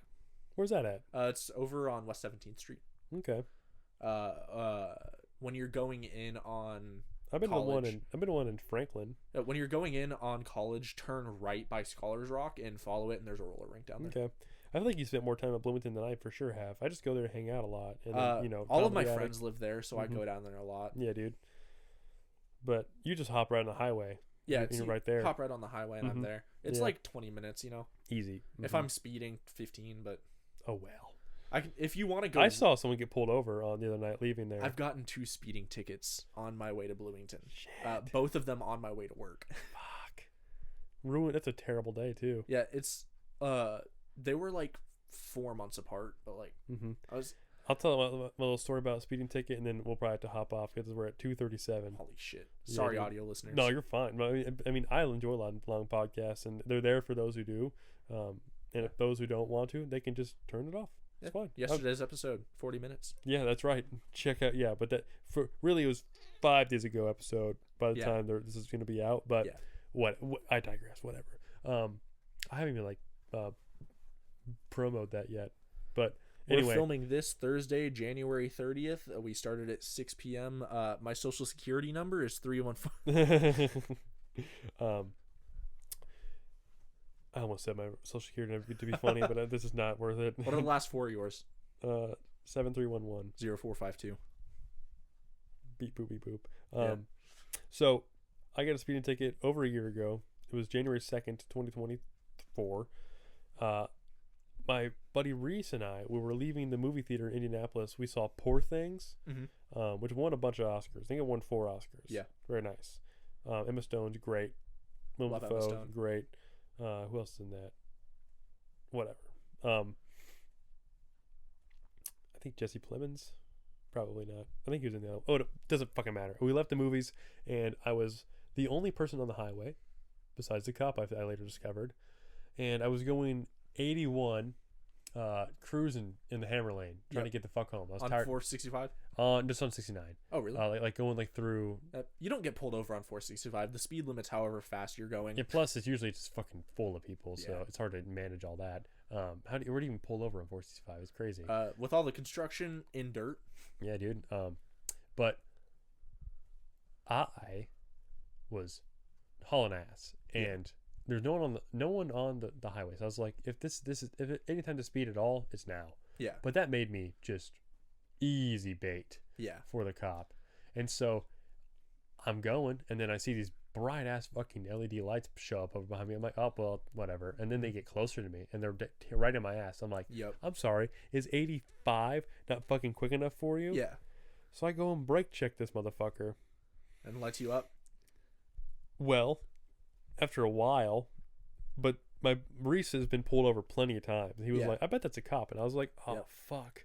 I'm like, maybe I shouldn't have broke check him. But I was like, and I was trying to get in the other lane, and he got in my lane as well. I was like, fuck this guy. So, what the fuck? A lot of the time, if they think they see you doing something, they will get behind you and follow you to see if you'll do it again. Yeah. Well, he was just running my plates because I just, set off his. It also takes time to run plates. But. Yeah. And so I was like, fuck. But then he pulled me over, and then I was a stammering fucking mess. Yep. And then he was like, I asked a question that didn't make sense to him. He's like, I don't know. Yeah. Here's actually a ticket. Found out I was in a construction zone. 45. Oh, was it the Greenwood construction zone? Yes. That is the stupidest construction zone ever. I know. Because the construction zone goes like 10 miles south of Greenwood, like almost to Martinsville, and there's no fucking construction there. It was also 11 p.m., 11:30 p.m. No one was out there. They're all sleeping for tomorrow's shift. No one on the road. So it's not a construction zone. It's just a fucking road with a bunch of signs on it. Yeah. But he understood that, and he let me off. But he's like, it's just a regular, speeding ticket. I was like, all right, thank you, officer. Yep. And that was it. But I mean, fuck, dude, that sucked. Sucked ass. The last speeding ticket I got, probably the last thing. Didn't mean to. No, whatever. There's no ads. Last speeding ticket I got, I was super late for work. I was supposed to be at work at 7, and this is the downhill part of 69 before the off ramp that takes you to Walnut. Okay. And we were like on the downhill section. I was supposed to be to work at 7, and it was 6:50, and I was still 12 minutes out from work. And I was speeding. I was going 85, and I sped up. I was going 85. Not proud of it. Don't drive recklessly, please. But I didn't want to be late for work. Mm-hmm. And I pulled up, and I saw a silver cruiser, and I was like, that's gotta be an unmarked state police car, right? And I was right. I started slowing down about 200 feet back from him. He was going exactly 70. I started slowing down about 200 feet back. I was going 75 by the time I would have been like within radar distance of him. Yeah. And I slowed down to exactly 70 when I was within 100 feet of him. And then I like got over in the middle lane and sped up to 72 to pass him because he was going exactly 70 in the far left lane. And I passed him, and he immediately got over, lit me up. Fuck. And he said, I have you on radar going 85 coming up behind me. And I was like, they can do that? They can radar behind them? I guess it's just like a fucking 360 signal. I just learned that cops can radar you behind them. He caught me going 15 over, almost 20 over, coming up behind him. And what killed me about it is by the time he would have been able to like reasonably check me, like reasonably see me, I was going like 75, 70, somewhere in there, like not somewhere pulloverable. And Warranted. like, Yeah. Fuck, dude, that sucks. I don't think all cops are bastards. I don't think that's true. I don't think that at all. I know several police officers that are lovely people. But usually I'm not like thrilled to see one. Yeah, it's more of like when you need them, you really miss them if you don't have them. But if you don't need them, they just kind of make you anxious. Yeah, it's like the government's insurance. You know, you just gotta. Fuck yeah. Well, Quinton, made 3 hours go by quickly as fuck, dude. But my arm is so numb from holding this mic here. You could have moved. Yeah, it was comfy though. Yeah. All right. Well, we'll cap it at 2:45. It's been a lot of fun. It's been a real pleasure. You'll be on again. For sure. Yeah, for sure. I will. Absolutely, for sure. And we got to go to the Comedy Attic. It'd be very fun. Yeah. Michael, Thank you, you're aware of the 2-item minimum at comedy clubs? Yeah. Cool. And then we should, take it to Helium eventually too. Helium's really fun. Love Helium. Such a good club. I've never been there, but I've heard of it. I've been there 3 times. It's much worth it. So, well, thank you, loyal listeners. If you're still listening, you are one of the real ones. Yeah. If you made it this far, text Luke something. Yeah, I just want to completely unhinged. Maybe. Yeah. No. Yeah. I think that's good. That's fun. That's a good idea. If you made it this far, send Luke your social security number. No. Okay. No. But like for real though, if you got this far in the episode, send me 3 emojis that all start with the letter A. That's a good one. Something that's very niche. Yeah. I did it to I followed some like fitness guy on Instagram, and he DM'd me and stuff, and I was like, fuck off, whatever, because it was like some automated bullshit with like with stanzas in it. Yeah. And he's like, actually, people usually think it's actually a bot, but it's actually me right now. And I'm like, yeah. And I was like, okay, I don't believe you. I was like, so then send me 3 emojis that all start with the same letter. And he did. And I was like, I'll be fucking damned. Yeah. And then I replied to him a little bit and he answered me some questions. And I took a while to reply. Motherfucker left me on red. Honestly, I was like, I'm glad there's no transaction involved. So I was like, that's fine. It's whatever. But anyway, if you made it this far, one of my loyal customers. Yeah. 3 emojis, same letter. Doesn't have to be A. That'll just be a really good way for me to, if you don't have my phone number or my Snapchat or Instagram. Very weird you found this podcast. If you don't know Luke, go away. Yeah, if you don't know me, then I don't. If you speak English, fucking let's hang out, dude. Whatever. Yeah, also the guest inquiry is in my bio. Check out Tinted Plates on all streaming platforms. We're working on an album. Shit's coming out eventually. We'll have a show in Bloomington maybe sometime soon. For sure over the summer. We're going to figure that out. Absolutely. But Quinton, thank you again, man. It's been a lot of fun. See you next time. Outro music.